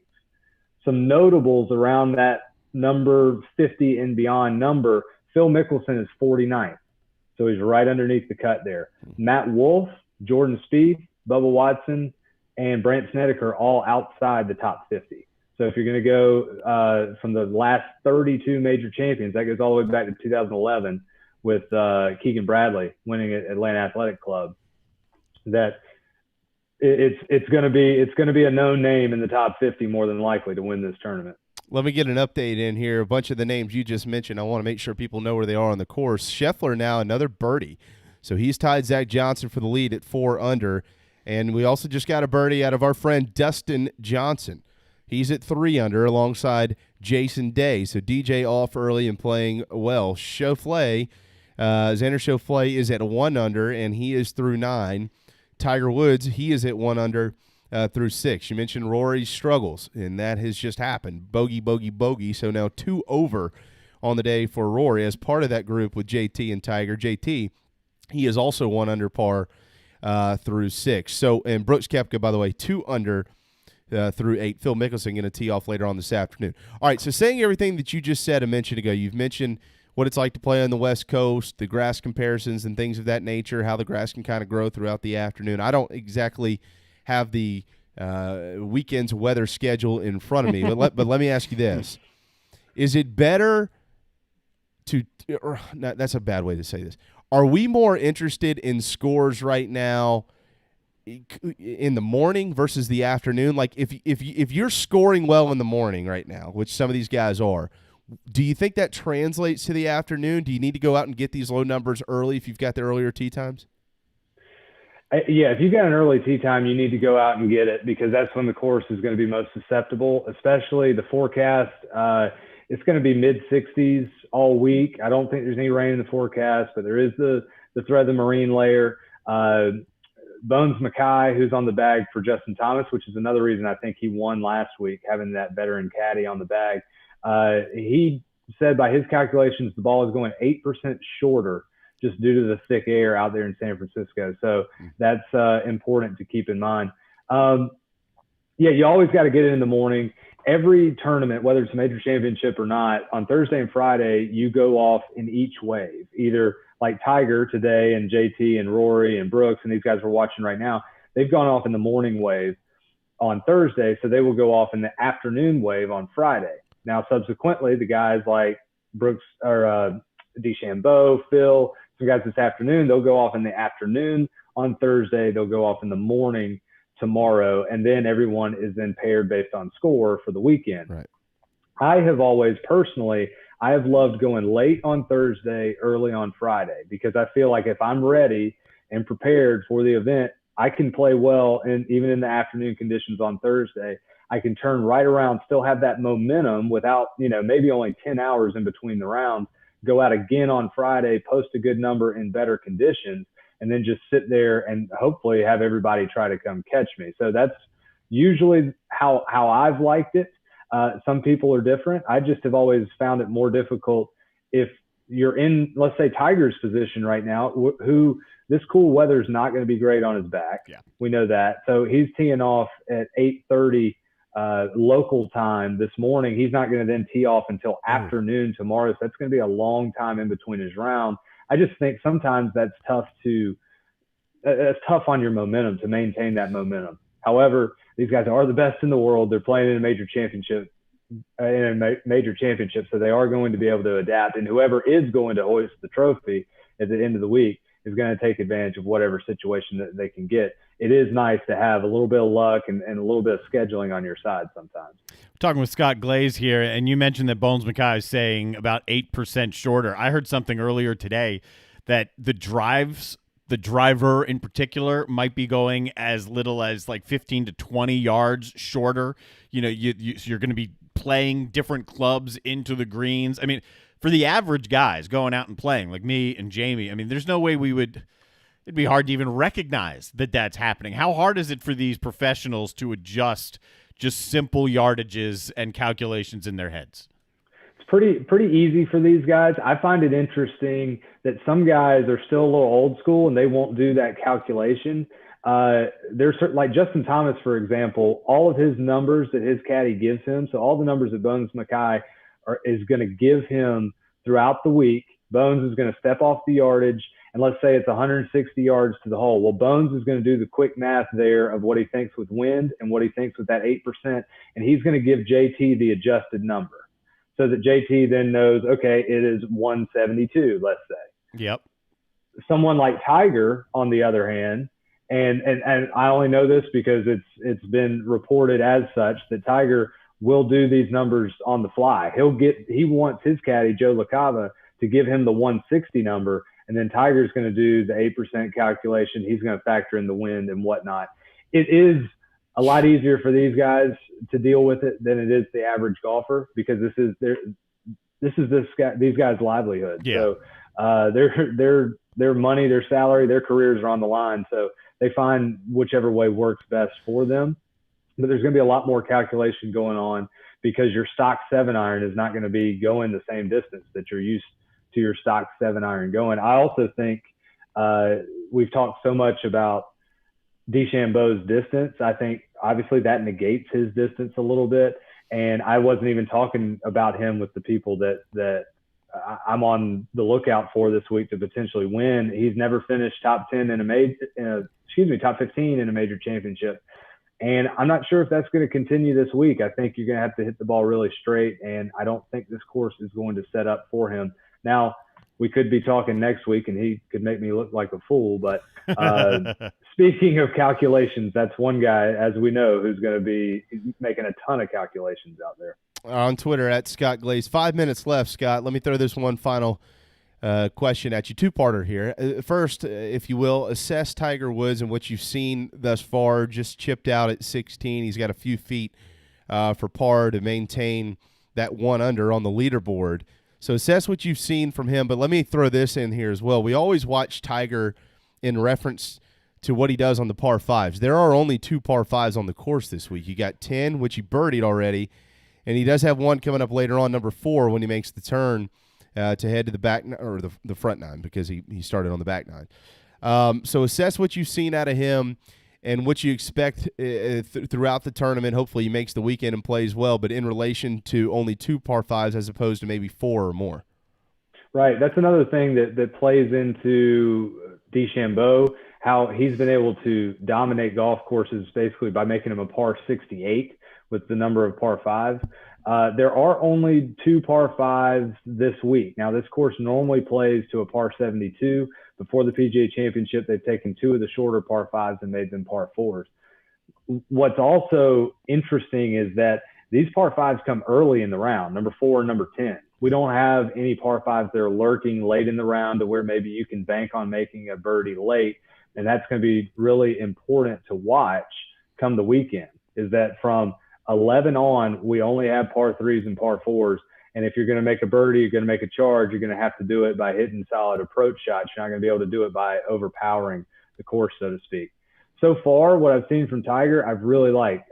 He's hit the ball really well. He's had a couple misses to the left, which is usually not Tiger's miss, so I don't know where that's coming from. He did miss left on 10, but ended up making birdie.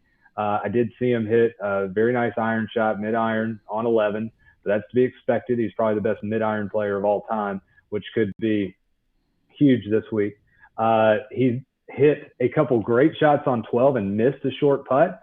I don't know if the big talk this week was if Tiger was going to go with his backup putter, this backup Scotty Cameron putter that he had made in 2019.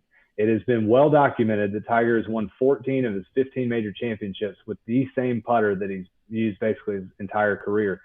Even there have been appraisers that have come and looked at Tiger's putter or studied what Tiger's done with the putter and have deemed that it is priceless. You can't even put a price on the putter if it was to go to auction. So someone can. Someone will throw a number out there. So that's obviously Tiger's most prized possession is that Scotty Cameron putter that he has used and made so many putts with. This backup putter was made for him before the Open last year. It has interchangeable weights on the bottom, so if he wants to play with the toe flow a little bit, and it's also just a tad bit longer, and that's so he can practice longer without his back hurting too much when he's at home. So that's why it's kind of almost been his practice putter at home. He must have been messing around with it, liked it. However, missed the short one there on 12, but then came right back and made a good putt there on 13 for birdie to get to 2. But then we saw him then miss the one there for par. This course is extremely comparable when you start diving into the real nerdy golf stats. It's very, very comparable to Torrey Pines, where Tiger has won 8 times, I believe, as a professional, between the Buick Opens that used to be there, and I forget, it's the Farmer Insurance Open now, and then the U.S. Open back in 2008. So that bodes well for him. I think he will compete. I'm hoping the best for him. He's not my pick. This weather is not going to do well with his back. If he does win, he will become the oldest PGA Championship winner since 1984. Wow. And that was Lee Trevino when he won it at Shoal Creek. So, of course, as always, I'm pulling for him. And as always, his game's going to be underneath a microscope. I just hope he gives us some good theater. Well, here's a little note for you as you move along your day here. Zach Johnson's opening 31 on the back nine, his lowest 9-hole score of the season. He is still tied for the lead at -4. Yeah, and Alex Noren now into the lead at 4 under as well. A chip from off the green, and he sunk it. So Alex Noren is up there at 4 under. All right, Scotty, really good stuff as always. StonoFerryGolf.com. Tell us about number 7 on the banks of the Stono River this week. It's a number 7. Last week we talked about number 6, and number 6 starts a pretty challenging little run to finish the front 9. Number 7 is our number 1 handicap hole. So a lot of you know that as being the most difficult hole on the golf course. When the USGA comes and rates, handicaps all the holes, number 1 means it's the most difficult, 18 usually the easiest. So number 7 is our number 1 handicap hole. It starts to stretch out and it plays into the breeze. The prevailing breeze is going to be into the wind there. So from the tips, it's going to play 445 yards. And from the forward tees, it's going to be 305 yards. And like I always say, we have 9 different tee combinations between the tips and the forward tees once you count in combo tees, so we can accommodate any type of skill level. Like I said, it usually plays into the wind, so that makes it a little longer. This hole is named Paddock due to the equestrian nature that we have out here at Stono Ferry. We do host the Charleston, the golf course does not, but the Charleston steeplechase is hosted out here on our polo grounds every fall. And then we have a nice equestrian community throughout the neighborhood. So you'll see a lot of beautiful horses down the left side of number 7. There's also a small creek that's going to guard the entire left side there. The fairway is 2-tiered. The bottom left part of the fairway is going to be lower than the top right part of the fairway. There is a tree not too far off the tee boxes on the left side there that's going to kind of force you to hit the ball down the right side. The fairway on that side slopes off to the right and can kick the ball into the rough, giving you a rough angle into the green, no pun intended. So we do have a big waist area, short left there. That can kind of wreak havoc on some of your shorter hitters that might have to run the ball up onto the green. But the green is elevated. It has a very sharp false front to the green. So what that means is if you hit the ball on the front of the green, it might roll back down to the bottom. That's why it's called a false front. The green is 31 yards deep, 27 yards wide, and I think has some very subtle breaks to it. And in the back part of the green, it looks like the putt should break left to right. It will actually break right to left if you're putting towards the back of the green. But the green is elevated, so when you come into the green, remember that you're usually into the wind and you're coming uphill a few yards. So always club up on your second shot into number 7, and then hopefully you can walk away with a par. And birdie would be phenomenal, but even bogey is not a bad score at number 7 since it is such a difficult hole. And then next week we'll head to number 8, which will be our last par 5 on the front 9. Speaking of birdies, Brooks Koepka just did so, 3 under par. And contrary to what Scott says, the tree that's in the middle of number 7, yes, no, you hit the tree. Oh, that's the goal. It's like the pinball thing. You try and deflect it off the tree and then shoot my it goal, through at the least. tree or something. Yeah, okay. I always try to hit it. Got it. Actually, when I try to go around it, I hit it. When I try to hit it, I go around it. So try to hit it. That's right. That's Murphy's Law for sure. Yeah, there's no question about that. Tiger is on number 7. He's on the front of the green, 17. Front of the green. Didn't like 3. it, but he's got a shot at bird. Scotty, thank you so much. I know this is going to be a fun weekend for you with major golf action back on television. The PGA Championship playing out all weekend. Currently, again, Tiger Woods and company are on the course, so hopefully you all have ESPN Plus on to be able to tune in. Scotty's the best, and that's why we've got him every week. A little bit early today, but thanks as always on Twitter, @ScottGlaze, StonoFerryGolf.com. You can book your tee times there. You can find out about the golf course. You can find out about membership to the club and a whole lot more. at StonoFerryGolf.com. Maybe even set up a lesson or two with Scott Glaze. Scotty, thank you so much, brother. Wonderful stuff again today. Thanks, guys. Enjoy the weekend. We got some major championship golf, and excited to talk about it next week. Don't worry. Always. Can't Xander Schauffele, we got you That's booked. right. We got you down. That's right. Team X. It's on. It's on Twitter now, so it's official. That's right. Yeah, it's official. I can't take it back, but we'll see. Everything you read on Twitter is true and said. Always. Right. Yeah, no doubt. Thanks, Scotty. See y'all. All right, there you go. Scott Glaze from the real Hollywood, South Carolina, on the banks of the Stono River, StonoFerryGolf.com. On the banks of the Cooper River is Patriots Point. PatriotsPoint.org is where you can go to find out much more information about touring the museum. It's the grandest museum we have in the state of South Carolina, the home of the USS Yorktown, the Laffey, the Clamagore, the Vietnam War exhibit. PatriotsPoint.org is where we honor America right here in the state of South Carolina. Visit them for educational opportunities, tours, and anything else you could pretty much dream of at Patriots Point in Mount Pleasant. Visit HolyCityDriveIn.com. HolyCityDriveIn.com is where you can find every weekend schedule on the drive-in movie series hosted at Patriots Point Friday, Saturday, and Sunday evenings. Tomorrow night, 7:30, Pretty Woman will air. Richard Gere and I think everybody's favorite, Julia Roberts. One of the all-time classics. Saturday night, Jumanji, and on Sunday, Hitch with Will Smith and Kevin James. All right, need to take a break. When we return, we'll get into some Gamecocks. We'll continue to update you on the PGA Championship. David Cloninger will join us at 1:40. But on the other side of this break, we'll talk about the plans for Luke Doty and the quarterback battle ensuing at South Carolina and a few other notes, including what Will Muschamp thinks you should do or we should do to travel this fall for football games. You might be interested to hear this. Hang tight. We'll be right back. DB's Cheesesteaks, the tastiest, juiciest, and now award-winning cheesesteaks in the Low Country. DB's Cheesesteaks delivers, and not just in quality. Download DoorDash, Uber Eats, or your delivery app of choice and have it dropped off at your doorstep. Original chicken, buffalo chicken, even pizza cheesesteaks, not to mention incredible cheeseburgers, massive hot dogs, and dynamite hoagies. It's all there for you and your family. DB's Cheesesteaks in West Ashley. dbscheesesteaks.com. At Patriots Point Naval and Maritime Museum, families walk in the footsteps of our nation's heroes, the brave ones who risked their lives to defend our way of life. Home to the aircraft carrier USS Yorktown, USS Laffey, and the USS Clamagore, there's more than 1 million square feet of exhibit space to roam. White Glove certified, we have several new health safety measures in place to enhance the visitor experience. Come for the day and leave feeling inspired. One of the most impressive museums in the country, located right here in Mount Pleasant. Visit patriotspoint.org for more. We'll see you soon. This is Scott Glaze, head golf professional at the links at Stono Ferry, located on the outskirts of Charleston, South Carolina. I'm inviting you to tee it up on one of the most scenic and challenging courses in the Low Country. Our back nine is highlighted with 3 holes that border the Intercoastal Waterway. Visit StonoFerryGolf.com to book tee times and discover all that Stono Ferry has to offer. The links at Stono Ferry is a former South Carolina Golf Course of the Year and is also home to the College of Charleston men's and women's golf teams. Come see us. We would love to have you. StonoFerryGolf.com.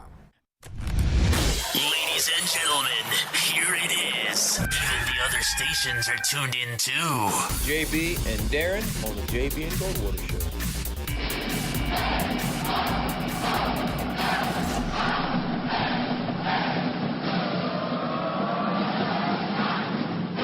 All right, 1:33.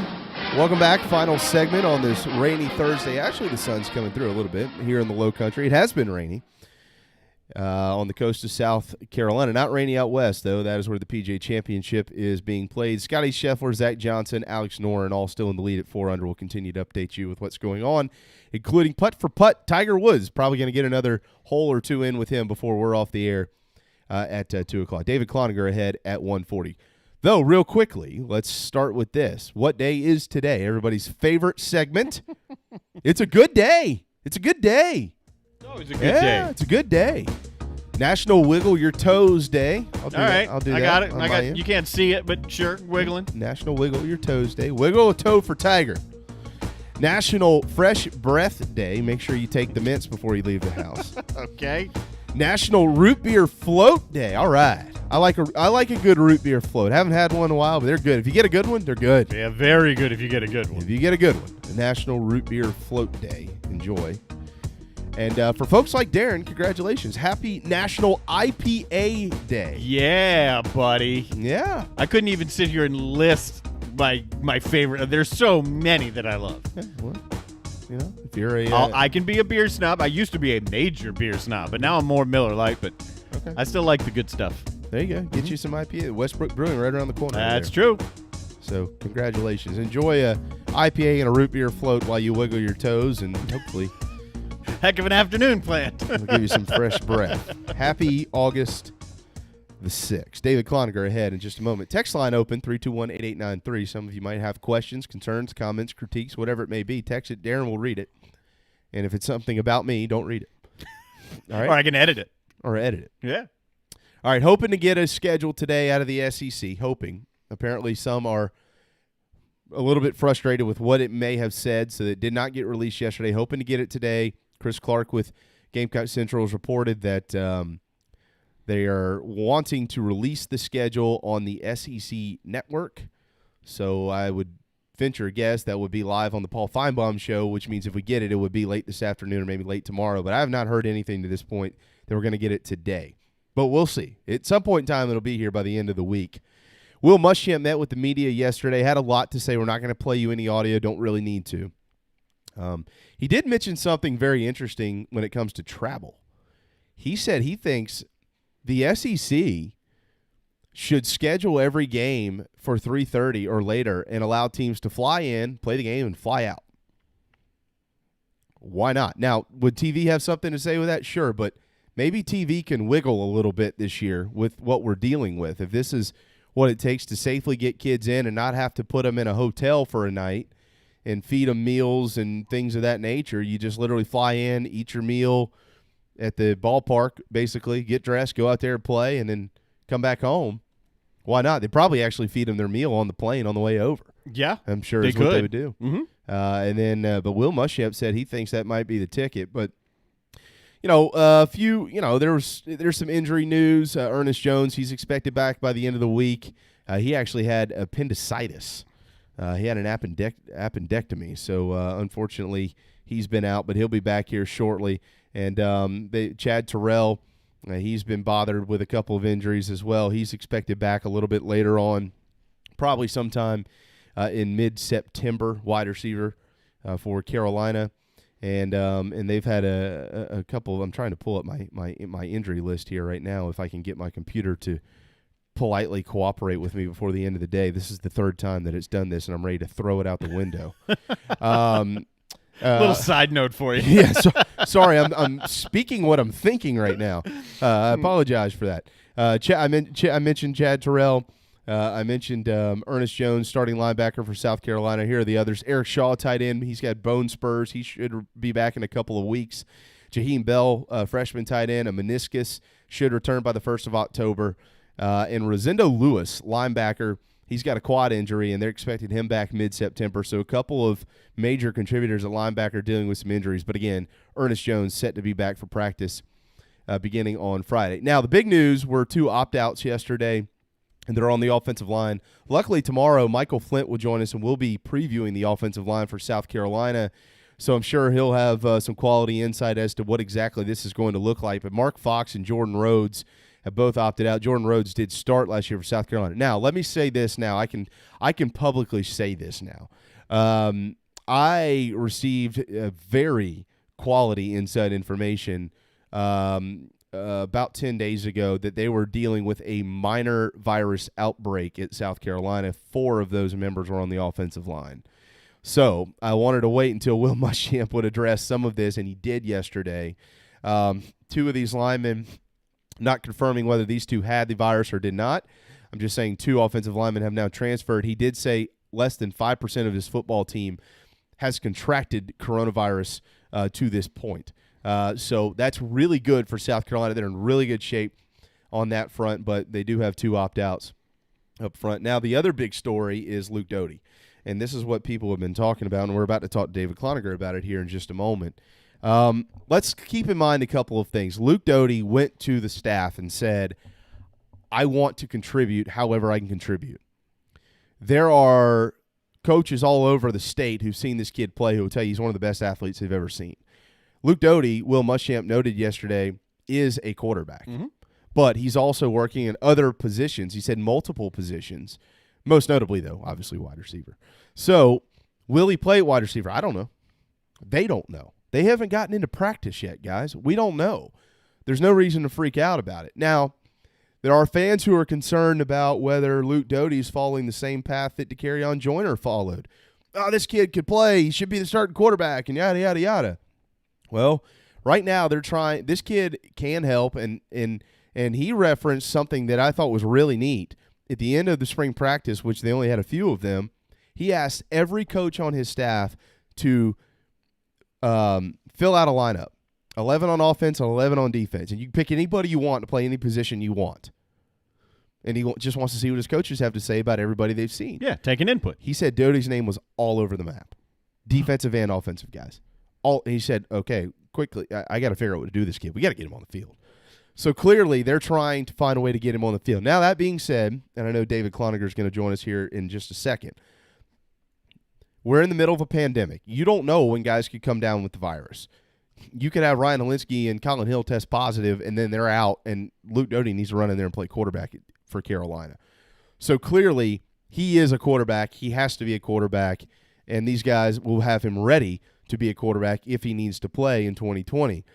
That being said, you've also got Ryan Helinski had a knee injury last year. Colin Hill's had 3 knee surgeries. So these guys have had a history of injuries. So that could happen again, and Luke Doty again is going to need to be ready to go. But all of that being said, I thought what Will Muschamp said yesterday provided a ton of clarity to this situation. I know fans have been wondering. Some have been upset about it. I would not be upset about that at all. Don't be upset about bringing on David Cloninger either, because he's one of the best in the business, and he covers the Gamecocks. He's got a great beard. I saw it on Zoom yesterday. Coach Muschamp pointed it out publicly. So he's got that going for him. So cool to Zoom with Muschamp, but not the JB and Goldwater show. That's what we got here. Oops. Sorry about that, DC. Well, fellas, limiting my face on the internet, that's got to be a good thing. So I'm not going to apologize for that. It's just one of those things when I'm talking to a coach, it's like, all right, well, I guess I'll do it for this one. But, he didn't get the best one when Dawn Staley did her Zoom conference actually shade for that one. Oh. So, I'm gonna clean up for the best USC top. Good point. Yeah. Well, I kept my screen blacked out yesterday. I had no intention of asking any questions. He was asking about you. He was like, "Who's Jay Bradford? Who's that?" Yeah, I know, right? I know. Yeah. Well, he did. I heard him mention my name when he walked up to the podium. I guess I guess it's rare to see me in these parts these days. I'm not one of you media boys, as Spurrier says. But it's okay. All right. So look, DC on Twitter at DCPNC. He does have a column in the paper today about the majority of what Will had to say. Let's get to this Doty thing here, because there are a couple of angles you can look at this from, and I just mentioned some of them, but I want to get your take on this. I thought he mentioned a really cool story about all of his coaches drafting an offense and a defense, and he saw his name all over the board. And he thought, okay, well, we need to get this kid the ball, get him in there. But he also went on to say he is a quarterback. And now we know that Ryan had an injury. We know that Colin Hill has a history of injuries. We know that COVID is prevalent. You could have a quarterback or two down in a hurry at South Carolina. So obviously Luke Doty's going to need to be ready to go. But I thought his responses yesterday were quite sufficient in the fact that Luke Doty is still a quarterback. He's going to be trained as one, but they're also looking to get him on the field. Well, sure, Jamie, and I don't really understand all the consternation from Gamecock Nation about this. They're like, you should keep that red shirt on the kid, and I'm like, why? I know Colin Hill is going to be leaving after this year. Okay, whether he plays or not this year, and hint, he will play. I'm not sure to what extent, but he's going to play. Yeah. But you still have Ryan Helinski there, and then you got a guy committed for next year, and then a pretty big-time quarterback that at least has South Carolina in his top 2 coming in for the class of 22. So if you don't play him now, you might not ever play him. And this kid's a very, very good athlete, a very good quarterback, a very good runner, and that's something that they need at a lot of spots on the field. Now, I understand there's been some other, issues with this, saying like, oh, well, this hardly ever works. I mean, he said the same thing about Jay Urich, and how much did we see Jay Urich play at wide receiver last year? Not one snap, not one. So maybe it works, maybe it doesn't. But the fact is, can you name another productive wide receiver on USC's roster right now that's not named Shy Smith? Nope. I can't. Nope. So why not put somebody out there who can make a difference? Now, maybe it works, maybe it doesn't, but you've got 4 games to find out if it can work. I mean, I realize that USC has not had a lot of sports to concentrate on since March, and therefore they haven't had a lot to melt down about since March. But this thing, it just seems like a lot of misplaced anger and misplaced confusion over something that can really help this team. And they also have 25 practices to figure this out. I mean, David, they might get 4 practices in and say, no, we're good. Xavier Legette, DeCarrion Joyner, Otrey Smith, this group, they can play. We're going to be fine. Luke, you need to be a quarterback, and that's the end of the day. I mean, they haven't even started practice yet. Sure. And the fact is again, we went down this road last year. It was like, hey, DeCarrion, you're a great kid. We like you, but Ryan won the backup quarterback spot. So take a day to think about it, but we'd really like you to play receiver. He said, okay, Coach, I'm going to play receiver. And it was going to be great. Well, what happened in that first game? All of a sudden, you're starting QBs down, and now you have to put Helinski in the game, and you have to get a backup QB. So Joyner had to come back and play QB. It's just one of those things that happens. I mean, obviously on a much grander scale, you can say the same thing about coronavirus.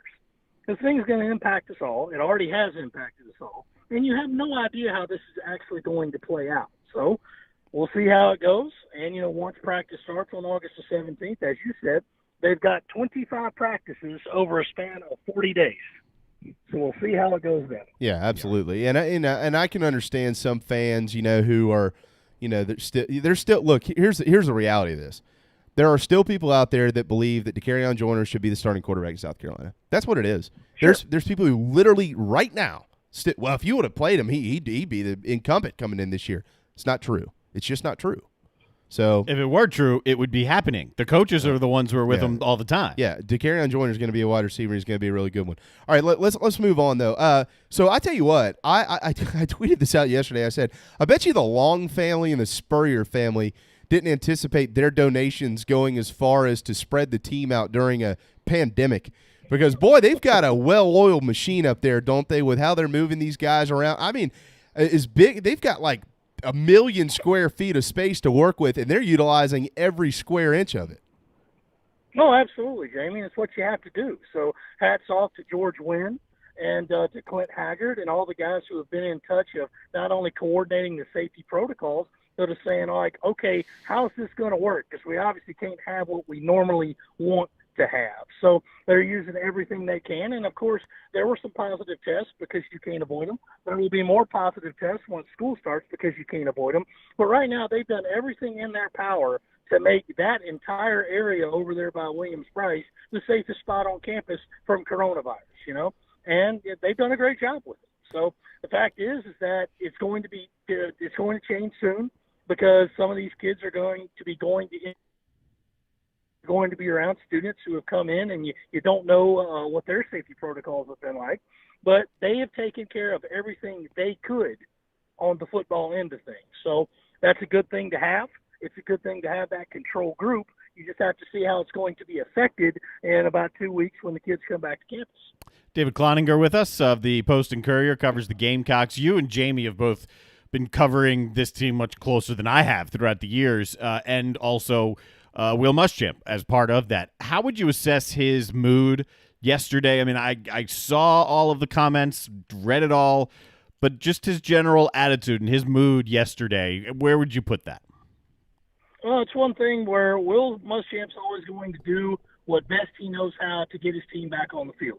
That's the way he's always operated. And, of course, yes, when they lose, it hurts him worse than anybody. I can assure you of that. But, right now it's a case of, would you rather be doing things on a normal schedule? Of course you would, but that's not possible right now. Yeah. So you have to make the best you can of what you got. I know he's not comfortable wearing the masks. I know he's not comfortable doing everything by Zoom, but it's the way it has to be done, because the only other alternative is like, all right, we'll do it your way, and then the season will be canceled. So would it be all on him? No, of course not. but it would open up a lot of danger, a lot of exposure, to the things that are going on around the country right now, and you just can't afford to have that. So as he said since the beginning, I don't know how this thing's going to come out, but I can tell you we're going to do the best we can to make sure that we can play in the fall, and that's the schedule that they're on right now. They're starting these 14-hour weeks tomorrow, and then they'll be able to go into regular practice on August the 17th. So we'll see how all that goes, and we just got to hope for the best and hope that everybody else can adhere to these safety protocols so they can play some games. Yeah. All right, 2 opt-outs, both on the offensive line. Jordan Rhodes, the big one there because he does have some starts under his belt, but it was going to be in a battle with Javon Gwynn, who's still there, might be the starter at right guard. I think they do have plenty, but I want to get your take on this as well, DC. The depth up front, they've done a nice job of stockpiling a bunch of bodies over the last few years, so the loss of those two, a loss is a loss. It's always going to hurt, but I think the loss here in 2020 is a little bit different. If this would have happened 2 or 3 years ago under Will Muschamp's watch, I think they do have enough guys in that position group at offensive line to be able to overcome those two opting out of 2020. Yeah, it does hurt to lose a starter. I mean, Jordan Rhodes started 10 games last year, and even though he was probably going to switch from left guard to right guard this season, a starter's a starter, and it's really tough to lose a guy like that. But, he's got his health concerns. He thought it was best for him to opt out, so you say, okay, your scholarship's good, we wish you well. And then it turns to how do you replace him? So Eric Wolford, the offensive line coach, has always been great with his system. Everybody cross-trains at every other position on that line just in case this kind of eventuality happens. So they're going to have guys that can replace them. Of course, nothing replaces the experience that a guy like Jordan Rhodes had. But the fact is, you just got to respect his decision and say, okay, who's going to step up? And they have a lot of guys in there who have played, maybe not right guard in particular, but they've got some guys who could fill in and can learn from some of the other guys that are on that line that have that experience as well. For one thing, if you're going to be lining up next to Sedarius Hutcherson, you're going to learn a few things, and all of them are going to be good. So that's a positive to have. They are still working through who's going to be the center spot, and that may take a little bit of a hit because if Javon Gwynn has to play center, he obviously can't play guard. But the main thing is that you ain't going to operate too well without a center. And if you've got to have one guy who knows what he's doing on the line, it better be the guy snapping the ball. Yeah, no doubt. Obviously, interesting press conference with him yesterday because most of the questions actually didn't even pertain to the football team. I'll throw another note, Jamar Brown getting some reps back at safety where he can play. But, Will, he said a couple of times, DC, look, being on campus is the safest place for his players. He even mentioned Jackson, who's over at Georgia now. He thinks that being in Athens is the safest place for him. He talked about he's heard from the SEC, which I had not heard this. I had kind of anticipated it to be something, but he said he's heard from the SEC, 3 a week, Sundays, Wednesdays, and Fridays as far as testing. And then this little nugget he threw in there, I think he mentioned to Coach Tanner, hey, let's talk to the SEC. First, let's try to get a schedule out of them. That'd be nice. Maybe you have some insight on that. And then let's try to get TV to schedule games 3:30 or later so we can fly in, kick the game off, play it, fly home the same day. Well, first of all, with the testing, I mean, he did say that that's what he's been hearing from the league. The league has not confirmed that. They said, our medical group is looking at it and we'll address it at the appropriate time. All right, whatever. Muschamp wasn't telling tales, but it's just the SEC isn't ready to confirm what they're going to do for all schools at this present time. It is a good idea to do the game day travel and kind of limit the exposure, but you guys, that's not going to happen. I mean, there's just way too many TV networks, TV times to consider because the SEC wants to stagger the kickoffs and the times so they can have a game on almost every hour of Saturday. That's why you have a noon kickoff, 3:30 kickoff, and a 7 kickoff, if not later. And then maybe you'll even get that game on a Thursday night, so it kind of sets everybody up for the weekend. So good idea. I mean, it was limiting exposure, and I will say if something like that's ever going to happen, it would be this year. But I would not anticipate that kind of thing happening. So there's just way too much involved from a financial standpoint and TV considerations to ever have the SEC say, well, something will down there in South Carolina, that's a good idea. Maybe we should look into it. I mean, it's like he said, hey, he's got a lot of opinions on what should happen, but they're not going to ask the coaches what they should do. No, he needs to just call Saban, have Saban throw that at him. It'll happen. better odds. Now, if Nick Saban championed it, I guarantee you Greg Sankey would be like, you know something, maybe that's a good idea. That's right. Hadn't thought about that well, one. I mean, I have a feeling that, Nick Saban and the Alabamas of the world might be the ones that, I've kind of heard some rumors. You probably heard the same things, that they were set to release this schedule yesterday, and there were some people that they weren't happy about it. So they've backed it up. Do you think we get it today? We should be getting it by tomorrow. You think we get it today? I don't think it's coming today. Okay. I had anticipated it coming today. I had everything set up to post on the Post Career website that it was coming today. But I have since been told from some folks in Birmingham, you can probably go on about your business today. Okay. It's not going to come. How much is... I'm not sure of the reason. But, I mean, again, if Alabama saw the problem, I'd be like, oh, wait a minute now. Yeah, I'm sure that they readjusted it. But South Carolina knows its place in the league, and I'm sure that they're just all waiting to say, come on, give us the 10 teams so we know which other 2 teams to start preparing for, because all that goes into preseason camp. They do spend a day each, if not more than one day, game planning for a specific opponent. And they were already doing 4 of those, and now they can't play them with Clemson and Wofford and East Carolina and Coastal. Right. So you kind of put those on the shelf till next year or whenever. I mean, they'll definitely play East Carolina and Clemson next year under this current schedule. So we'll see how all that goes. But, it's one of those things, Jamie, where people are complaining about it. When's the schedule coming out? I'm like, look, guys, it'll be here when it's here, because let's be honest. Do you really think they're going to play all 10? I certainly hope they do. But right now, that's not looking too good. I mean, I've been telling a lot of people saying, like, look, man, the best odds, I think, they'll get 3 games in and something bad's going to happen. Mm-hmm. I certainly hope I'm wrong. Well, I don't think I did too. I like, what Paul Feinbaum said yesterday was an interesting comment, because I think it's if not right on, it's close. He's like, the college leagues right now, these conferences are throwing meat to the fans. I mean, they're well aware of the starving animal that we are, and they're just tossing us meat. And hopefully we get there. Hopefully we can digest this thing and maybe get some more meat. But for now, they're giving us something to talk about. Yeah, and that's the thing. It's like Penn State saying today, no home. The tweet I saw, Penn State announces no fans at home games. Yep. Which is 106,000 season. Well, that's not what they said.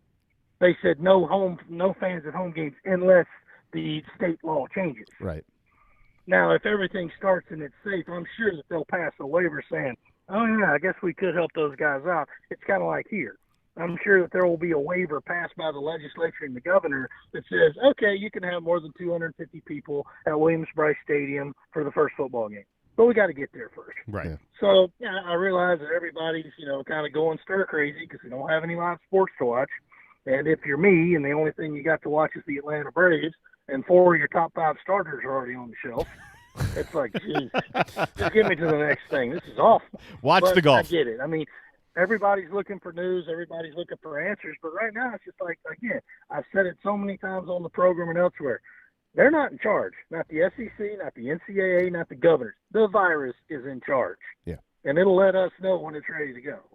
All right, before we let you go, 30-second answer here. You mentioned the state legislature. Any shot at all that they even entertain trying to force Clemson and Carolina?